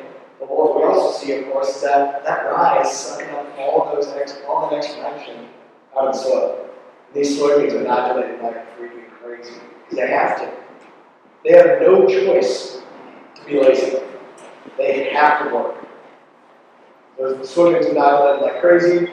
I planted them earlier too, they don't get quite as rank because they've got a little bit more sunshine earlier. They can kind of grow with the soybeans. We're also using pretty light rates here of rye. 45 to 60 pounds, it's not that much. So we're getting some sunlight down in there. This is all VNS rye as well, very much. It's not fancy hybrid rye, so we're doing some of that. Here, play around with it. It's just cheap rye. Let the soybeans grow along with it, terminate it, we're using Roundup, corn or generic Roundup, get it sprayed, when the rye starts dropping pollen. And then that rye is my side dress for me too. So I'm terminating it last week of May, 1st of June, and all that nutrient that's in all that above ground cereal rye biomass is released back in the soil in late July, August, September, right when my soybeans really want it. But because my soybeans nodulated so much as well, we're finding that the year following, I've seen as much as an extra 60 unit nitrogen credit where we've had these soybeans being really aggressive. And that's 60 units in the organic form, again with the Haney test. Then we have all that extra nodulation. Those soybeans are yielding real well, decreasing our pesticides, decreasing our other fertilizer inputs and stuff on those. Last year we had 100, we were doing 100 pounds of potassium sulfate on our soybeans. This year 1 nothing. No fertilizer on soybeans, cheap soybeans, and everything gets planted naked as well. And again, it's because you're balancing out some of those soil issues by allowing that natural, diverse system of grasses and weeds growing together, fostering that system to really work, helping us out to improve our profitability in year 1, but also carrying over a better action credit for year following too. Really, really interesting. We did not anticipate that. It's probably a good spot. Yeah, we'll get into some of the diversity stuff here later, but we can take a break there, and because especially with the diversity stuff, kind of perhaps talking a bit different. But let's do a quick break before we get into that. Yeah, we'll give a 10-minute break, and then we'll come back and actually get into Circle back up.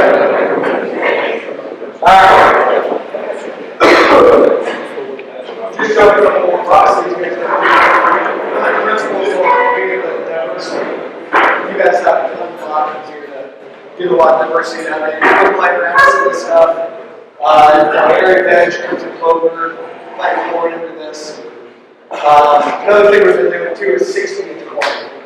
I'm going to go on this later. But for my system, to figure out how do I get these principles to work in my two contexts, we've been using 16-inch corn. Where I've got plant 2, 30 inches, plant 2, skip 1, turn off the third row, put these two at 50,000 in the row, 50,000, this one's at 0. So I still have about 34,000 to the acre. And then when the corn's about V3 to V5, so I can interseed cover all into it. And this is nothing special there, it's really dry, but that's how we're able to get more creative, get more diversity into the system. I think that here we're going to get into the Haney testing stuff. If you want to really stimulate more nutrient availability, the diversity is huge. I've seen the following spring, after having diverse cover crops, it obviously goes out a lot different than this. This is what it looks like planted into it, I guess, too. And I've got another one. So you can see here, there's no corn into this. There's 2 30-inch rows here. Okay, so plant 2, skip 1, plant 2, skip 1. We come through and we terminate the cover crop in kind of a strip system too. That's why this looks kind of goofy. So we'll have these 3 nozzles on the sprayer. We'll keep these 3 nozzles on, turn these 3 off. Then on the post pass, come through and spray the whole thing. No residuals, no nothing, of course. Come in and spray the whole thing. Then seed the cover crop down through here. And then that's what it looks like this. But I don't want this big bare spot, of course. I want to keep living roots out there at all times. So that's why we try to keep that alive and then come back in and interseed our cover crop. It looks more like this. You got some weeds, got some different stuff, so definitely if you're going to do anything like this, is pick a spot that you've got the weeds under control. But especially if you're placing livestock and stuff on this, you can interseed covers, maintain the yield, and be able to get a lot more diversity out in the system.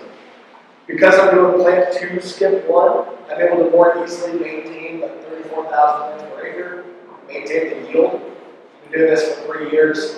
Don't see a yield loss in this system. I don't have livestock. My goal is foster diversity and really hammer on improvements will help in stimulating more diverse microbes. The following spring, after this, with the Haney test, I've seen a free up of over 2,500 pounds of each P&K and over 400 pounds of action become available the following spring after stimulating all this. I think you guys can start to see a lot of this. Do now those nutrients in the organic form. It's not out there as a nitrate. It's not out there as a nitrate. It's in an organic form. So that's why you got to be looking at this in the right manner. Okay, so with the Haney test and stuff, how I would recommend doing some of this, okay, is obviously as you guys know, Haney testing can be more expensive. Lab fee alone is like $50, and the regular test that's $11, $10, $11, $12. More expensive. It's because you're getting much more data in there. Looking not only at the phosphorus, potassium, pH, organic matter, but also looking at organic phosphorus, the organic nitrogen, the nitrate, the ammonia, the water extractable carbon, biological activities, these other components that Jeremiah said of the soil health, chemical, physical, and biological. But now we can start to quantify the biological. And quantify the organic nutrients that's biologically driven. Organic nitrogen is things like amino acids, protein, enzymes, the stuff that's the initial nutrient form of manure, of chicken litter, but also from the lagoons. Now we can really quantify it. When we're doing it at scale, I recommend doing it on a 10-acre zone. You can spread the cost across more acres, help make it really cost effective. We do this for our customers for about $10 an acre. So it's very similar to what you pay for a municipal inventory, and it really can be cost effective. If you're newer to it or want to just kind of dabble and try a couple things, I recommend looking at a core spot in the field versus an average spot versus a good spot. So maybe you can gather a little bit more data about why is this spot so good, why is this spot consistently not that good. You can really hone in on what you want to look for, what you want to learn. With all this testing, with all this data stuff, data is great, but it's what you want to do with the data. And it's the intelligence that you gain with the data to make a decision. Who cares about more data? It's how does that data help me to make an informed decision? Drive profitability. I definitely recommend doing it in the spring. We sample all the time, though, like I said, fall is falling. It's about being consistent. You're going to use it for like nitrogen management or in-season side management. Like I said, 2 weeks ahead of making that decision or making that application is great. You go a little earlier, give yourself a little bit more of a window. You go work with something that can help you to interpret the results. A lot of our service center, Regen Ag Lab, is Dr. White's other center out in Nebraska. Ward Lab, Brookside, there's a couple of them that are good. Jeremiah had other ones that are some local ones too. And now what we're doing is we've completely replaced our traditional soil testing fully with the Haney test. I'll show you what that's led to. We've done a bunch of trials and stuff. If you guys want to see data, I got all kinds of stuff. But we've done straight up grids versus zones, pulled all these on the same day, make the recommendations. With the Haney test on this one, saved ourselves about $800 on a map. And these are with prices from, I think I did this trial in 2017, 2018. Be a heck of a lot more than $800 here today. This is what the recommendations kind of look like. So what we're seeing is that overall, you can really, the patterns are about the same, is what this trial shows. The patterns are the same, but by utilizing zones, you can better assess the real variability in your fields and hone in on another one of those 4 R's. Not only looking at with the Haney test the right rate, the right products, down at the right time, but also the right place with better storage. Okay, so one of the things that we've seen here too with the Haney test, we've been really digging in on what's the value of that test. From all of our farmers that we sampled here this past fall, we looked at what's a regular recommendation versus our recommendation. And on average, we saved our farmers $89.03 per year in better NPK management. That blew my mind. It's like, wow. Okay, so a regular test, and this is I'll get into this, get that right now. But especially if you're going down this route, especially if you're really wanting to drive biology, you're going down the soil health route, your system becomes more biologically driven, less chemistry driven.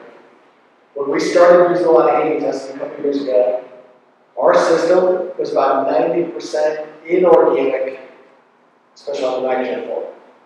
90% inorganic, only 10% organic. Today, that's swapped, flip-flopped. Only about 10% inorganic, 90% organic. Might even be a little too extreme. But now, because we are focused on that, we're able to quantify the nutrients that's in the organic form. And overall, we've decreased our synthetic fertilizer by 45%. And this year, we're able to pull back even harder on our P and K, and some other nutrients that fertilizer prices through the roof right now. We can really dial in what does that soil actually need, especially as that soil becomes more biologically driven. Like I said, more of the nutrients show up in the organic form, not in the inorganic form. We ran, like I said, assessments on all the acres that we sampled here just on this past fall. And by showing the delta between the inorganic nutrients versus the total nutrients in there, we're able to cut back on NPK fertilizer by $90 an acre. That's a big deal. $90 an acre is going to go right to the bottom line. Now we'll do a lot of field data trials and testing and making sure, obviously, that's some crazy numbers. And it's obviously wild right now because of current fertilizer prices. But still, this stuff is about how to make money here. And that's what we really want to talk about. Now I've kind of hit on driving yields, being able to decrease insecticides, decrease other pesticides and stuff. But the fertilizer is where we like to start. Better assessing what's actually available in the soil, especially as you go down this route. More of it's in the organic form. You're not going to pick it up with a regular soil test, but the heating test you can. That's been huge for us. Okay, so I just talked with Dr. Lindsay last night and chatted with Nathan and the guys who this morning on this. Maybe at lunch or something here, or let us know and we'll get a list put together. But Dr. Lindsay got a grant for Tennessee, Arkansas, Mississippi. So sorry guys that came in from Kentucky. We can't quite get to this deal. But Liz is providing 20 heating tests to 20 farmers that want to try one.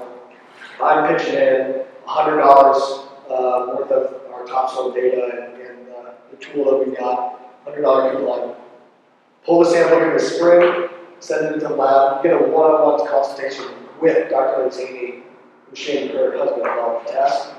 She'll provide that. There's some webinars. Chapel's having a field day over in Arkansas here too. There's a survey that she's going to send out as well. And as long as you fill out the survey, she'll give you another free heating test here this fall. So a really good opportunity if you want to try it, if you're new to it. We'll help you out and map it all out with our software, and you'll one-on-one time with Liz. So let us know if you're interested in this. This is a pretty sweet opportunity to be able to jump into this and be able to get a lot of really good help for interpreting the data. So we'll come back onto this later, and like I said, 20 of you guys can get in on this.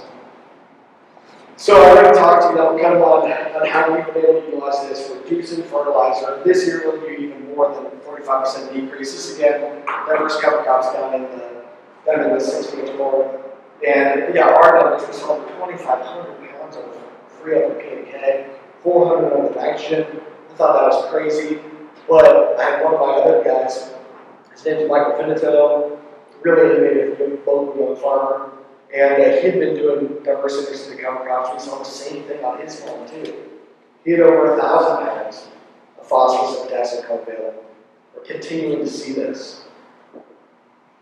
And the reason being is that more diverse covers stimulate more diverse microorganisms. All those different covers, all those microorganisms do a different job, free up different nutrients. That's what we're seeing everything. And at the beginning, your number might not be 45%. But even if we can start to hone in on that fertility management, that's money right from the bottom line. Especially with the prices the way that they are, it's just a resource here for us as producers to really dial in what do we really need, and the resources are there to be able to hone in on managing that fertility. Let's see, what the heck? I have a bunch of other slides and notes on the lights I showed up on there. I'll review what I had.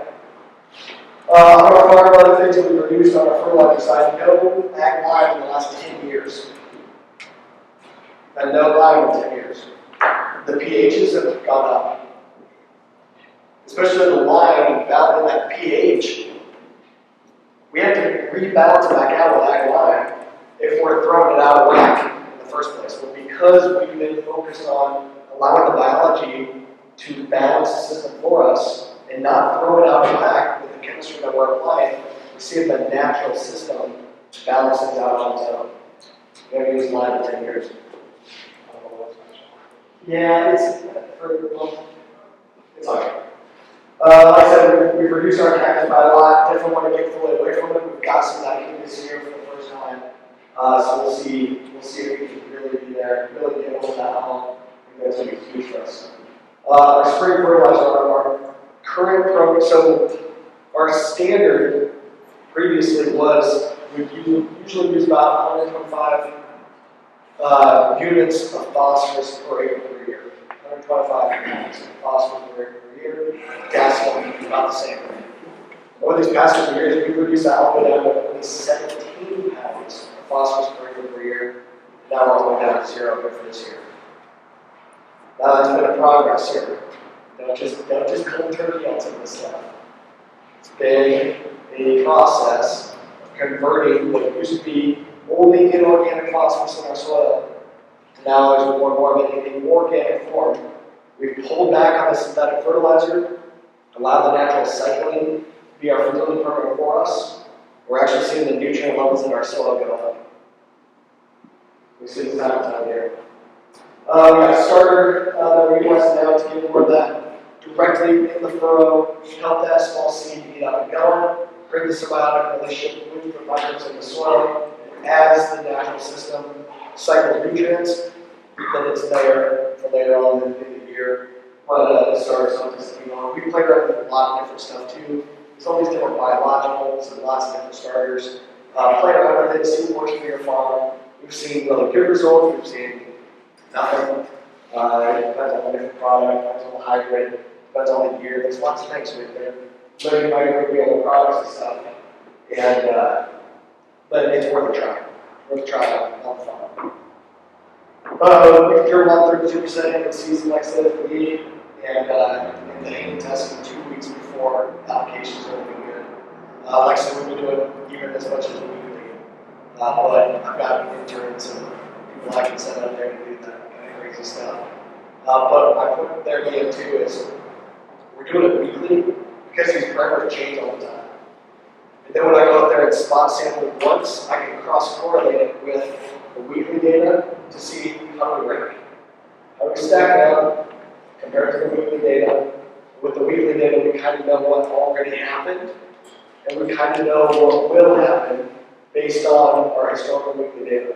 So I pull a sample once, and I've got a pretty good prediction of what will happen later on in the year. That's what's I'm going to say about fertilizer decision. One of the things too, because we decrease our pesticides by a lot, this is a soybean field. There's beans down in there. This is a cereal rye that was terminated.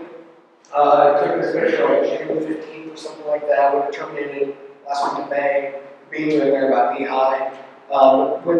With better lighting, you can see the green soybeans under there. But this rye was headed out 5 foot tall. I was out there this day playing around with a thermometer. The air temperature was 91 degrees. Right at the top of this canopy, because all that heat was radiating back off of this rye that was breaking down, the top of the canopy was 100 degrees per day. I put the thermometer down on the soil right below is 76 degrees. Moisture, those beans were happy underneath there, even though everyone else beans were burning up around us. So it was 97 degrees. Bare soil. on the spot of bare soil, no cover over it. The bare soil was 126 degrees. Burned up. That soil's running fever. That soil, you're killing off your good microbes in that system too. So, just more and more of those benefits. That's what we've been talking to on like managing the water and stuff with all this, okay? So, even this year, we were really dry in the month of May. Really dry. We're like, oh man, we're hurting our beans here. Me and Dad were talking like, man, should we go out there and keep this rye killed? It's so dry, it's gotta get rid of our beans. Then we're like, well, there's already no moisture in the soil. Killing it now, it's not gonna help us because the moisture's already gone. So might as well keep it going. Then we went in and terminated the rye just like we normally would. Allow for that rye to protect our soils for later on in the year, release the nutrients back for soybeans. We got our best soybean yields out this year. We were really scared early on, but even allowing for that system to work together, let the rye and the beans grow together, and it worked out. But yeah, unfortunately, Wouldn't that slow the growth of the beans, them having all that on it, all together? yeah, great question. So would this slow down the growth of the beans? I got a really cool picture. So we've been doing a lot of these side-by-side trials. Okay, so side-by-side trials, trying to learn, trying to understand this stuff, trying to gather data. And what we found is that the beans that grow with the living cover crop actually end up, I have some pictures of beans are in the cover versus right next to that no cover. At a growth stage and a half more advanced than where I had the cover. They're about 4 inches taller than the beans that were out in the bare soil. But what happens here, that now this, I don't think we're impeding the growth because I'm keeping that soil temperature, keeping that microclimate nice and cool.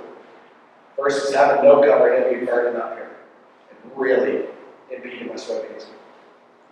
But what we've also found for that early growth is that soybeans living in this cover, we create a microclimate, especially at night, where during the day I can capture heat. And at night, when it gets cool, I can maintain and hold on to that heat for over the nighttime. Keep those beans happy, keep them growing, and that's where I see them getting on the growth stage and out ahead. Also for us, our stuff too, a lot of guys worry about planting beans early because of frost. And frying their soybeans if it gets too cold at night. Well, keeping that microclimate underneath that cover crop, now we don't have beans that are down because of frost anymore. We had some of that this year in that trial that I showed you, the multi-strips. That was soybeans. We had some of our beans that were in the no-till only. We got nipped with frost. But yeah, it's an interesting deal. I mean, why, I had a big producer I was with here just 2 days ago. And he was asking, how come I can plant a crop into a cover crop and they grow great together, but if I've got weeds out there, it's hurting me. It's like, well, what the heck? And he was asking though about corn. Well, corn, if corn's got another crop growing along with it, corn doesn't like competition. Corn goes into defense, doesn't like that competition. Those weeds are pulling excess moisture and nutrients out of the soil. They're also reflecting back sunlight waves. Our crops are green because they're reflecting back off the green wavelengths. They're absorbing the blue light and the red light. And releasing back off these other light waves, infrared and near infrared, and some of those other things too that we can't see. Crops can't. So a corn crop doesn't like having that green crop growing next to it. It goes into defensive mode. At least when it's small and early like that, and it can hurt the yields. Soybeans, they don't care as much. Soybeans, we can pack them together, get them to grow. That competition stimulates them to drive even further, and I think that's kind of what we're seeing here. But also, though, with that corn and the competition, and the light waves bounce back off it, makes a lot of sense for that small corn, but then we've got the interesting cover crop and the diverse cover crop going. And I can still yield 300 bushel corn in that system with all that other cover crop growth going, which you would think would stimulate the wheat or would respond just like it's got weeds, but I suppose when it's later on in the year, the corn doesn't care quite as much. It's already up and going, and it doesn't care quite as much about competition. But And what time you back in your subject? Yeah, you said right there, That pollination year. So we're planting soybeans starting, 15th to 20th of April. Planting soybeans first. We always used to plant corn first. We'd wait until the middle of May to plant soybeans. But now we're planting soybeans first, fuller season soybeans, planted in the smaller cereal rye so that they can grow together. Fairly light rates on the rye here too, not in mine. And you guys are going to tiller even more than my rye is at home. So you can really back off on some of the rates, then get more aggressive as we go. We're planting soybeans into that rye late, mid to late April. We're not terminating until it starts dropping pollen in the last week of May, 1st of June. And all it is important generic Roundup. If we've got some weed escapes, we come back there with the list from Liberty, get it cleaned up. Even with Roundup being through the roof right now, our average herbicide price on our soybeans this year is still going to be only about 10 to 12 bucks an acre. Really, really cost effective. That's part of reducing our pesticide by 75%. We also have no residuals here either. Dad is the 3R program to buy replaces residuals. That residual is coming from the cover.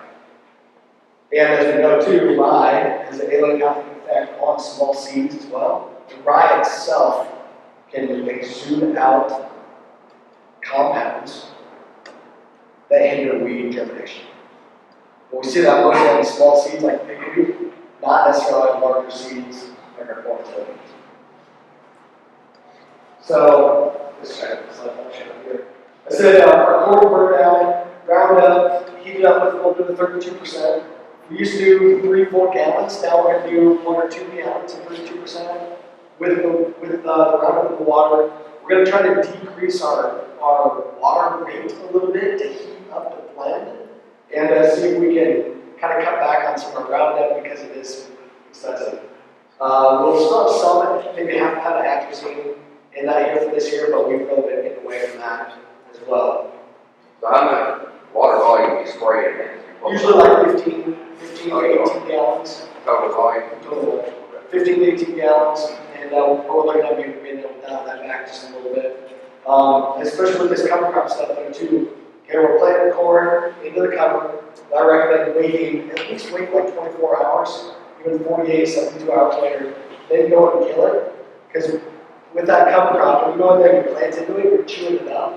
You're cutting out that cover. It goes into defensive mode for just a little bit. Let it perk back up a little. Then it'll take your herbicide better. You get better kill. It'll translocate your plant a little bit better if you wait just a little bit. And then that's where I think we get a more effective kill. Using some of these, staying with basic herbicides. On our corn, we'll come through, V7, V8. We'll hit it again. Just keep things clean right before we get to the other. I don't know, we can add in Liberty, we can add in other stuff there. Our soybean burn down, like I said, the cereal right there, our soybean burn down is just around there. That's it. We can go back, we can clean up the list of the one. We've done the roller cripper as well. And we're using the roller cripper is still planting the soybeans into the rye early, let the soybeans grow, and then we were roller crimping when the soybeans are between V1 and V3. The soybeans are up a couple inches tall. When they're between V1 and V3, they're a little bit more flexible at that time. You can roller crimp, get a kill on the cereal dry, and those beans come popping right back through because they're flexible right now. Now with our light rates of rye, roller crimping doesn't work quite as well. It's BNS, cheap rye, so some of it's really tall, so you got spindly, little stalks of spindly rye. This doesn't crimp quite as well. To crimp, you really want to have a pretty good mat, because then when your crimper comes through, it knocks this plant, it needs kind of a buddy to hold it up, or else it just flops down and doesn't crimp and it comes back up. So if you're going to crimp, you kind of got to have a little bit heavier rig. And especially, obviously, guys who are this in the organic system and stuff too. Again, you guys just have the ability to crimp so much earlier than us too. Waiting to crimp and then I'm crimping and planting at the same time. I'm not planting until the 1st of June. So in my system, I need to be able to still plant early, maintain the yield. I can plant early, then roller crimp when my beans are up between V1 and V3. We did that last year on just a couple acres. And those beans yielded 70 bushel. The stuff that we did at Crimp was 71. So we were within a bushel. You increase population, we're Yeah. So, question on increased population on the soybeans. Yeah, I mean, you're gonna run something over, but for the most part, our beans are still 160,000. Where we were crimping, I think we up to like 170. Nothing crazy. And we're drilling soybeans, I kind of close this to that. It's a 20-foot great length no-till drill. Wavy filters on the front, and the double disc on the back. Yeah, up a little bit, and you're gonna run something over. You're gonna kill someone, and you're gonna bust someone up with that roller curve too. But what we found, like I said, if you do it at the right time, you can cut out, harvest that pass, still get the coverage, lay that cover down. I might be able to decompose a little bit quicker too, because you get something back down there where the worms and the critters can get to it a little bit easier. But also where we had that roller crimp was where we had the worst of the army worms here this past year too, in that story from earlier. So again, it's part of that holistic system. It was our first year using it, and yeah, you're gonna harbor some more of those insects because we don't have all their beneficial really rock quality. But especially down here, I mean, the roller curve stuff that happened is gonna live in a ton. So you guys have talked about being a roller curve. Way more options. So we're talking about. What about slugs? I've only seen slugs just a little bit. Yeah, we haven't had too bad. I mean, guys, yeah, well, I don't know. I don't have enough experience to have a great answer. But, oh, Bowls, yeah. Yeah, we've had some. And with this stuff, I mean, yeah, I mean, it's part of balancing back out the natural system. And you're going to have slugs, you're going to have armorworms, you're going to have holes. Until you get more of those predators coming back in. The coyotes, the owls, you know, the hawks, stuff like that. You know, we are harboring some of these bad guys too. And you're going to lose them. Same thing on the deer, things like that. And the sugar kind of stuff I was talking. Deer love having that sugar out there. You know, that sweetens up that crop for them too. It's all a balance here, guys. And you're gonna lose some. Hopefully there's enough good to bounce back out of that. you can treat both with 10-phosphate cover through insecticide box. Sure. So yeah, being able to treat You're the also back. Sure. Part of this is, yeah, no Christmas for trying different things. Luckily, we've been able to avoid stuff. We got pheasants is our problem. Pheasants and deer. Couple of things on here. So I talked about the soybean oil spend that being really good here this year. What you see here, and I'm not going to dig into it too much. But what you see here in the soybeans, you see all these stems here that were cut off. Most of our soybeans this year were relay crop soybeans. So typically, we drill our soybeans into the rye, and we terminate it last May. This year we have about 85 acres that instead of terminating the rye, we took it all the way to full maturity and harvested it over the top of the soybeans in July. Cereal rye went in the fall, drill the soybeans into it in the spring. In July, come here and harvest it over the top of the beans. Then come back here in the fall and harvest the soybeans just like this. Now you got a lot more plant material out there and stuff. So you got all this rye straw that's out there now too. But we've done this for the last 3 years. And we're growing our own cereal rye cover crop seed. So we don't have to market for rye, wheat, small grain kind of stuff. And but Iowa needs a lot more cover crop seed. We need it. It retails right now for $15. I'd rather not pay the $15 for cereal rye. We can grow it all around. And because we're allowing these to grow together, we've seen no yield loss in this.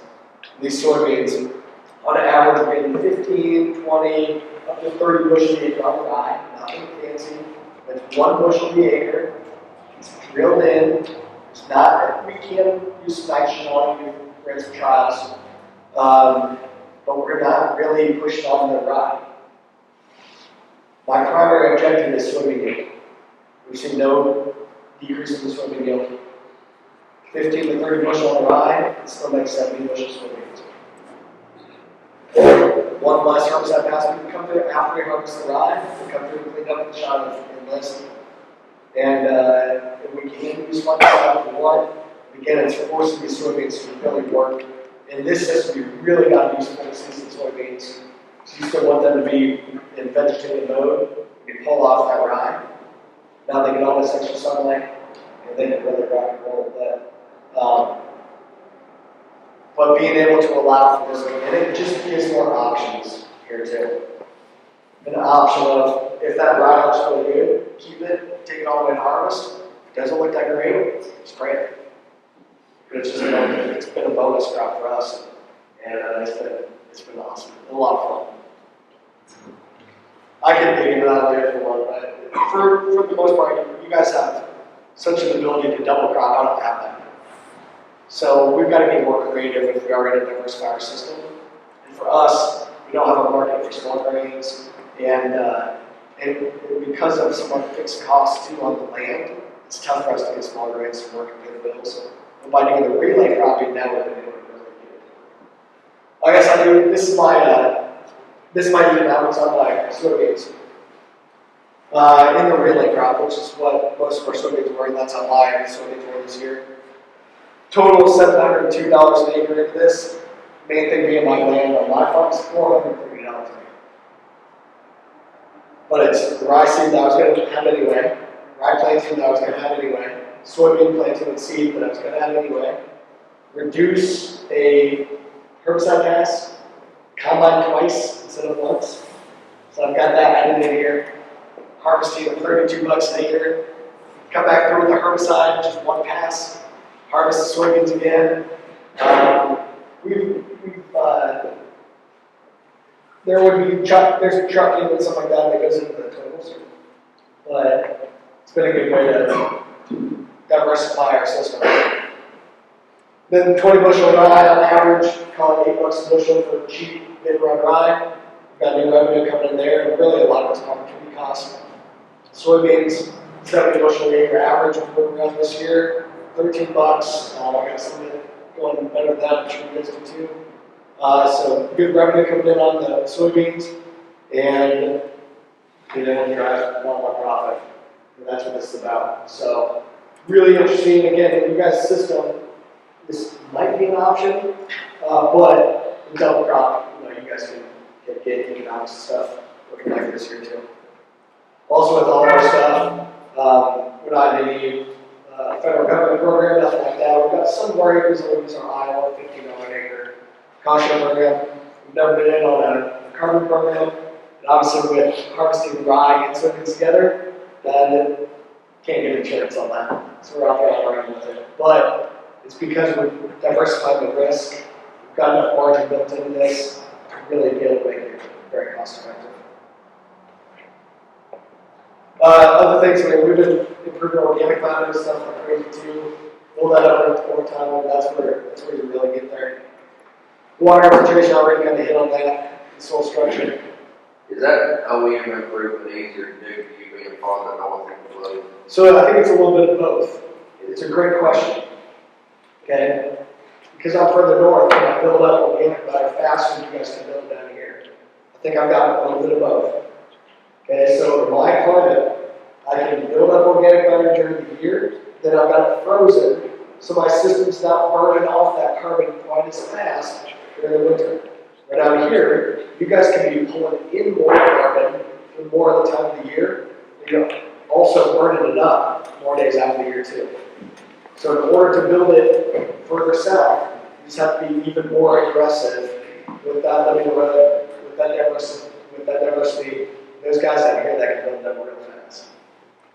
Adam Chapel, I mentioned earlier, he's built his organic matter by more than 10% in the last 10 years. Where are you? He's in Copperhead, Arkansas. Also, straight west of here is a guy, Johnny Hunter. He's down in New England, Missouri. He's also building up 1% every 4 years. So he can go even faster. Now, like I said, you've got to maintain it. So you're going to be burning it up every day out of the year. I mean, I have days where it's shut off. My system's not really burning it up every day. So in order to build it here, you just got to be even more aggressive, pumping more carbon in than what's being burned back off. I'm sure Alan's got more data on that. Well, you know, we've not really built a lot of organic matter over the last 7 or 8 years. But you wouldn't think, but between Chapel, you know, just that 35th parallel down to the 36th parallel as far as, I mean, there's very few days that our system is not stimulating carbon. You know, there's a pretty good difference between Robertson County and Coffee County. That 100 miles makes a little bit of a difference. Me personally, I don't worry about organic matter. Don't get me wrong, I'd love to have 78% soils in Coffee County pumping this feed to it. I'm more concerned about how many days out of 365 am I not capturing sunlight with a living plant? And the more days that I'm doing that, the system's going to work out, and it's going to be in balance, and it's going to be cycling at a high level. And actually, about years 3 through 5, when we really started pumping a lot of diversity and a lot of biomass, we were eating more carbon than we were eating. Our population was growing so quick that we couldn't keep it fed. And we'd see deaggregation when that corn crop matured to that soybean crop, because we had this tremendous population, and until we got these covers back pumping sunlight into the ground, we would actually deaggregate our soil. The organic matter, to me, don't let that be a metric that measures your all success.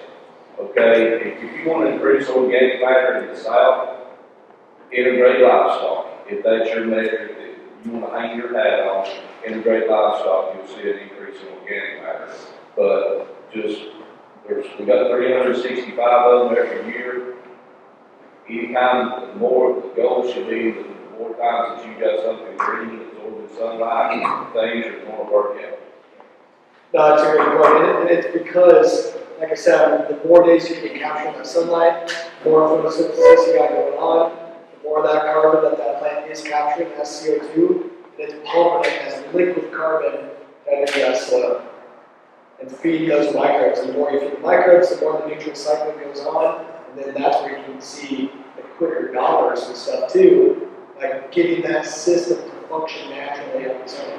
Yeah, the organic matter stuff like that's great to build up water holding capacity, things like that. You got to be able to get the water down in too, with that structure. Now, point. Now, when if you're over, so those microbes going so fast, they're building aggregates and breaking down aggregates really quickly. That system's pumped. Yeah, and Adam and I have talked about this too, and we see this on our plots there in Orlando and seen it on the district farm there in Cedar Hill, where we've pulled Haney tests for 8 years there, and it's been managed properly. We've actually seen organic matter drop, but we've seen overall carbon levels come up.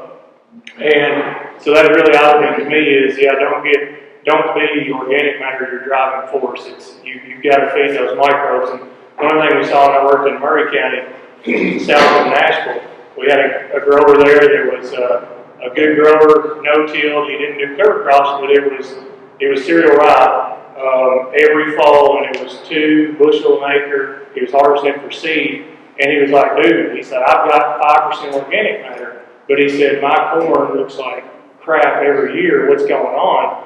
And I mean, the obvious thing was organic matter was great, but there was no food there to feed those microbes. And so like we're talking about, we didn't have that balance. We weren't cycling nutrients. And so, yeah, organic matter is good, but that doesn't need to be our, like Adam said, doesn't need to be our driving force while we're doing it. It's a good point, and the thing to think about here too, and how Dr. Haney talks about it, is organic matter is the home for the microbes. But it's the water extractable carbon, the liquid carbon, that's the food. That's the refrigerator. As long as you're pumping that, that's what's going to give you those short-term gains here too. You can manage a lot of things by just driving that analogy, but balance it back out there too, because I like the part of it. So big load of cereal rye, now you're cutting corn into it. Well, yeah, when you got the organic matter built up, because you got a lot of really complex carbon entering the system. You don't have the simple carbons that are cycling really quickly to feed that corn crop. Your C/N ratio of the overall system is thrown out of whack, and you hurt that corn. The assumed carbons in that case beyond corn will be the lagoons that are gonna turn around quicker, release carbon, right? So it's balancing that out, yeah. Because now I've got the lagoons, got more organic matter coming down in.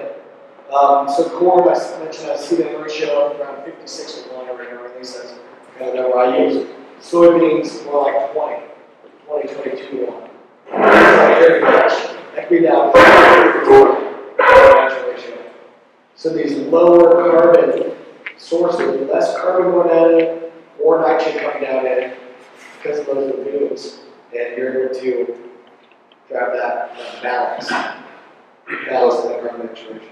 So when you grow a rye cover crop like y'all did your first try with corn, you grow a lot of carbon and you had no simple carbon that was kind of available to the table. So you just were almost in a stable. So it's a lot of carbon. There have been simple carbons and some complex carbon with that woody, that woody biomass grass. But our problem was we didn't have the organic action built up. And our system had been corn and soybeans for eternity. So our microbes, we had corn microbes and soybean microbes. We didn't have sugar rye microbes. The right diversity of those species that really like to eat that kind of food. That's the other thing that we see here too, as you're playing around with this stuff, especially as we do these CO2 sensors, or doing anything that's looking at the liquid carbon, you gotta test and figure out what do your microbes like to eat, and they'll respond. That's why I like some of these tools too. We can show benefit, we can show gains really quickly. So maybe you play around with a couple different blends, the difference in carbon to nitrogen ratio blends of cover crop out there on your farm. Test them, let your microbes tell you what they like to eat. And then test them. After it. The other thing, like where Mitchell, he's further north of us, which in deep prairie soils, it has a lot of benefits. But here in the south, a lot of these issues that we come up with finding that equilibrium in the soil, and the main thing I can say, and I don't, I can't just write a recipe, but what I've seen, the more diversity we can pump, the more all this stuff is going to take care of itself. Like where he has to pay more attention to nitrogen mobilization early on, well, we have a lot of lagoons, we're planting 10, 12 different things that biomass go. So all our lagoons, that's kind of my starter fertilizer, and it's more quickly converted into organic nitrogen pool than anything I can put out of a sprayer, wide drops, anything. So I'm building that, so we don't, early on, we would see some of those nitrogen mobilization issues, but as we increase diversity, starting getting all this stuff going, we don't see as much of that. We'll spike our burn downs to 32%, banded in furrow, and all of this stuff from the first 2 or 3 years. One, we didn't have as much understanding of the equilibrium the soil's trying to get to. Two, we're growing in a different medium now, so it's just, there's no static approach to this. It's going to be different on Wednesday than it was Monday every year. But the more we understand like I always say, try to become the bug. Think about it, if you're living down there in that non-subsidized world, what's going on above you, and how is that affecting you? And it's going to be different. If it's 60 degrees on April 15th, guys, it's going to be different than if it was 71 degrees on April 15th. There's that much variability. We're never going to pinpoint it. But with all that random, when you have the opportunity to increase diversity, I don't think it will ever hurt you. 100%. And that's what all this is, and why it still works for me to come down from Iowa, because the principles are still the same. It's how creative can you get for your system to be able to get it to work. Like I said, in ours, we've got to play within the context of our farm, and that's what we're sharing. Yeah.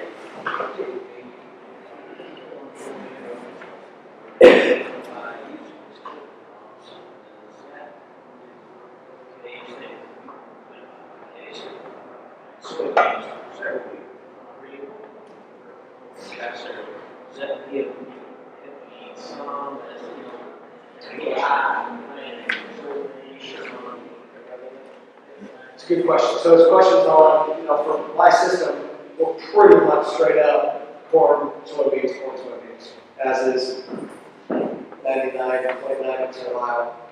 Before, it's not that much, because a lot of it's corn. But for your system, the question being, what about beans on beans on beans? And can you break up the system by cutting off the middle?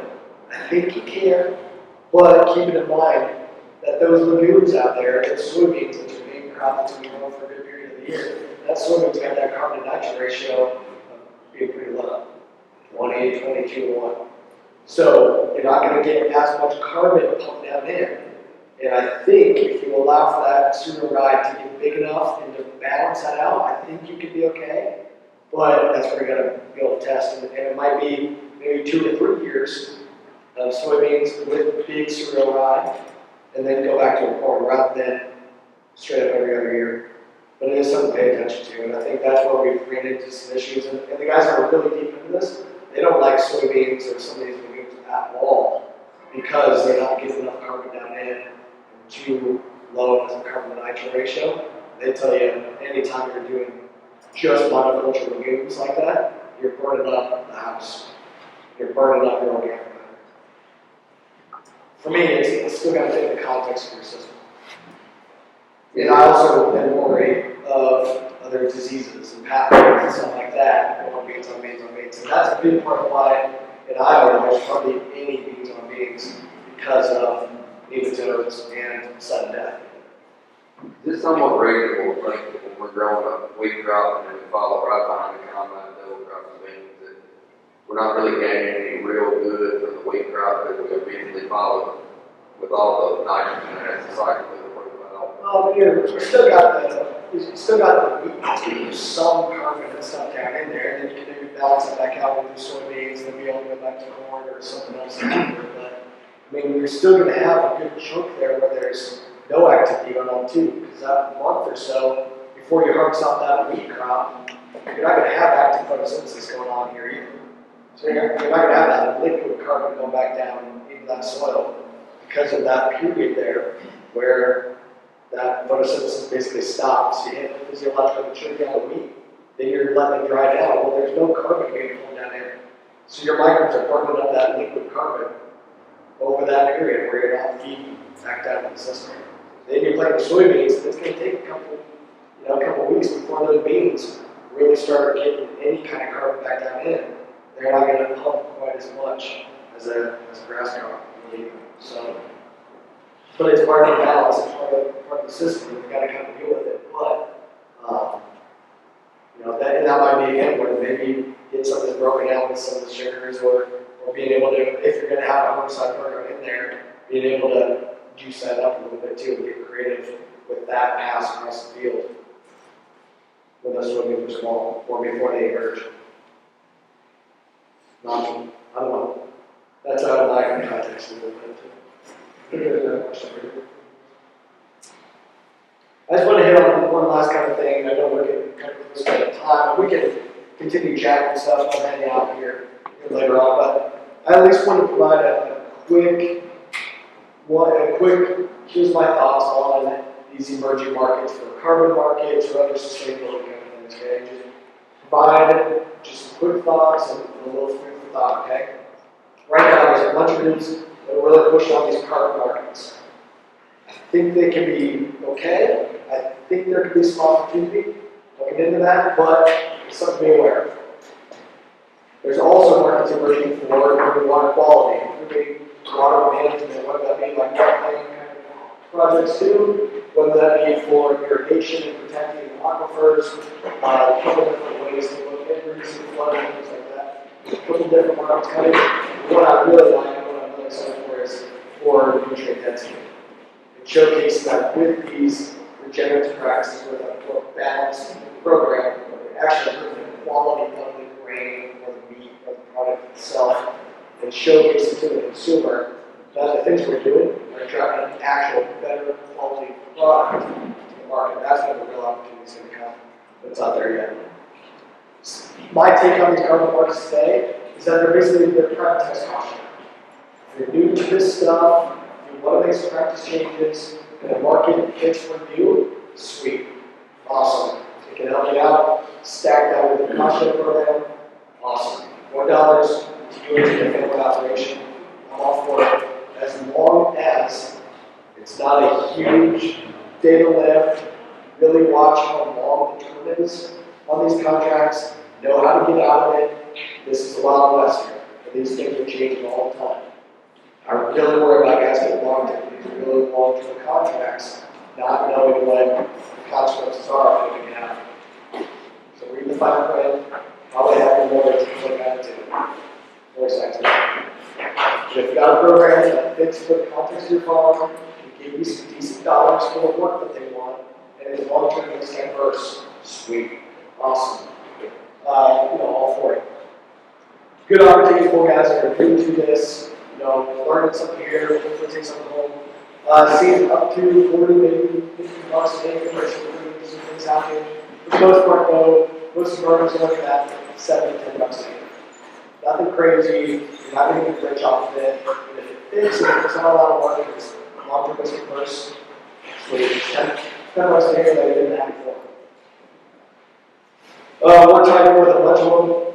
I didn't really share what my company actually does. So yeah, we A/B test and stuff, but we built this software to manage any data, to make variable recommendations, and really build the first platform that's making variable recommendations off the A/B test. We also help our customers to manage all the data and the historical data that these companies need, and help to collect the data going forward so we can report to these companies. So happy to help, happy to do that. We're directly tied in with multiple of these companies that are on there. Some of them are really early stage, some of them are coming later. There's 15 or 20 different programs out there right now, and more of them continue to come along. But we're tied in with Rabobank and their program, SIBO, and some interesting stuff. I don't think SIBO is anything for this area yet. Nori gets interesting stuff, we're looking back. True Taylor, Lakes, and some looking back program. That one might be for some guys that get into this. If you want that, consider looking at. The Stormwater Reference Fund is one in Iowa. I think they're working with the other I-states as well. Agriculture, these guys are from Mexico. They've got some interesting stuff going on. They'll just get involved in too. But point being is, I'm sure you guys are hearing about it, but navigate. Okay, this is essentially what we do is help it on the data cap, help it on the data, navigate, and help it make it simplified for you guys to get it to the right place if you feel that it's an opportunity for your family operation. So, but again, at this point, I think out of all the growers I work with, I have helped, I've encouraged, I think now maybe might get up to 4 or 5 growers that I've helped and encouraged to actually enroll in these programs. 5 out of all the growers I work with. In our platform right now, we got like 1,300 growers. 5 of them. So it's right up. Might be for you. Take a look. If it works, sweet. All for it. High five. I hope these can be long-term. I hope this thing around. There's a lot of politics in it, and there's big money that wants to go into this. And I do think they're going to bring an opportunity for us. But the reason why I like it too is it's showcasing our ability at agriculture to not just provide the feed, fuel, fiber for the world, but also to help to address some of these other concerns. So just paints a good picture. To allow some of us that have been into this, so those of us that have been doing these practices for a while, we don't qualify for carbon markets. I'm not in the carbon market. I don't want to qualify for any of the carbon markets. It's just a big chunk of that. Working on changing some of the terminology. This is just some of the things I'm working about, that I'm working on. I think there's opportunity to showcase some part of the actual carbon footprint. As you reduce your carbon footprint, you can highlight that in the marketplace. If you're actually net negative, if you're really being aggressive, really offset other people's carbon footprint, I think it should be a reward for that. But just wanted to provide a quick overview on that. These are those sensors that Amy's building. So these handheld devices, and then he's got these, basically just like some PVC pipe that goes down to the soil and the seeds down the soil. So some pretty interesting things coming there, and again, with all this data stuff, just what's going to help you make an informed decision on some of those ends. Here's all my contact info. We do webinars and stuff as well. Our platform's totally free to get started as well, topsoil.ag. We do webinars on there. We're working directly with Dr. Haney, directly with some of these guys. A lot of our podcast starts on Tuesday as well. I co-host a podcast that's pretty strong media. Definitely encourage you to check that out as well. Good work talking about a lot. My co-host is Zach Johnson, the Minnesota Millennial Fellow. Just a lot of resources. Happy to help make connections as much as I can. And I really appreciate you guys all coming out here. It's been really good. And I'm looking forward to hearing out more questions, more conversations here as we get into lunch and after too. So, but thanks everyone for having me.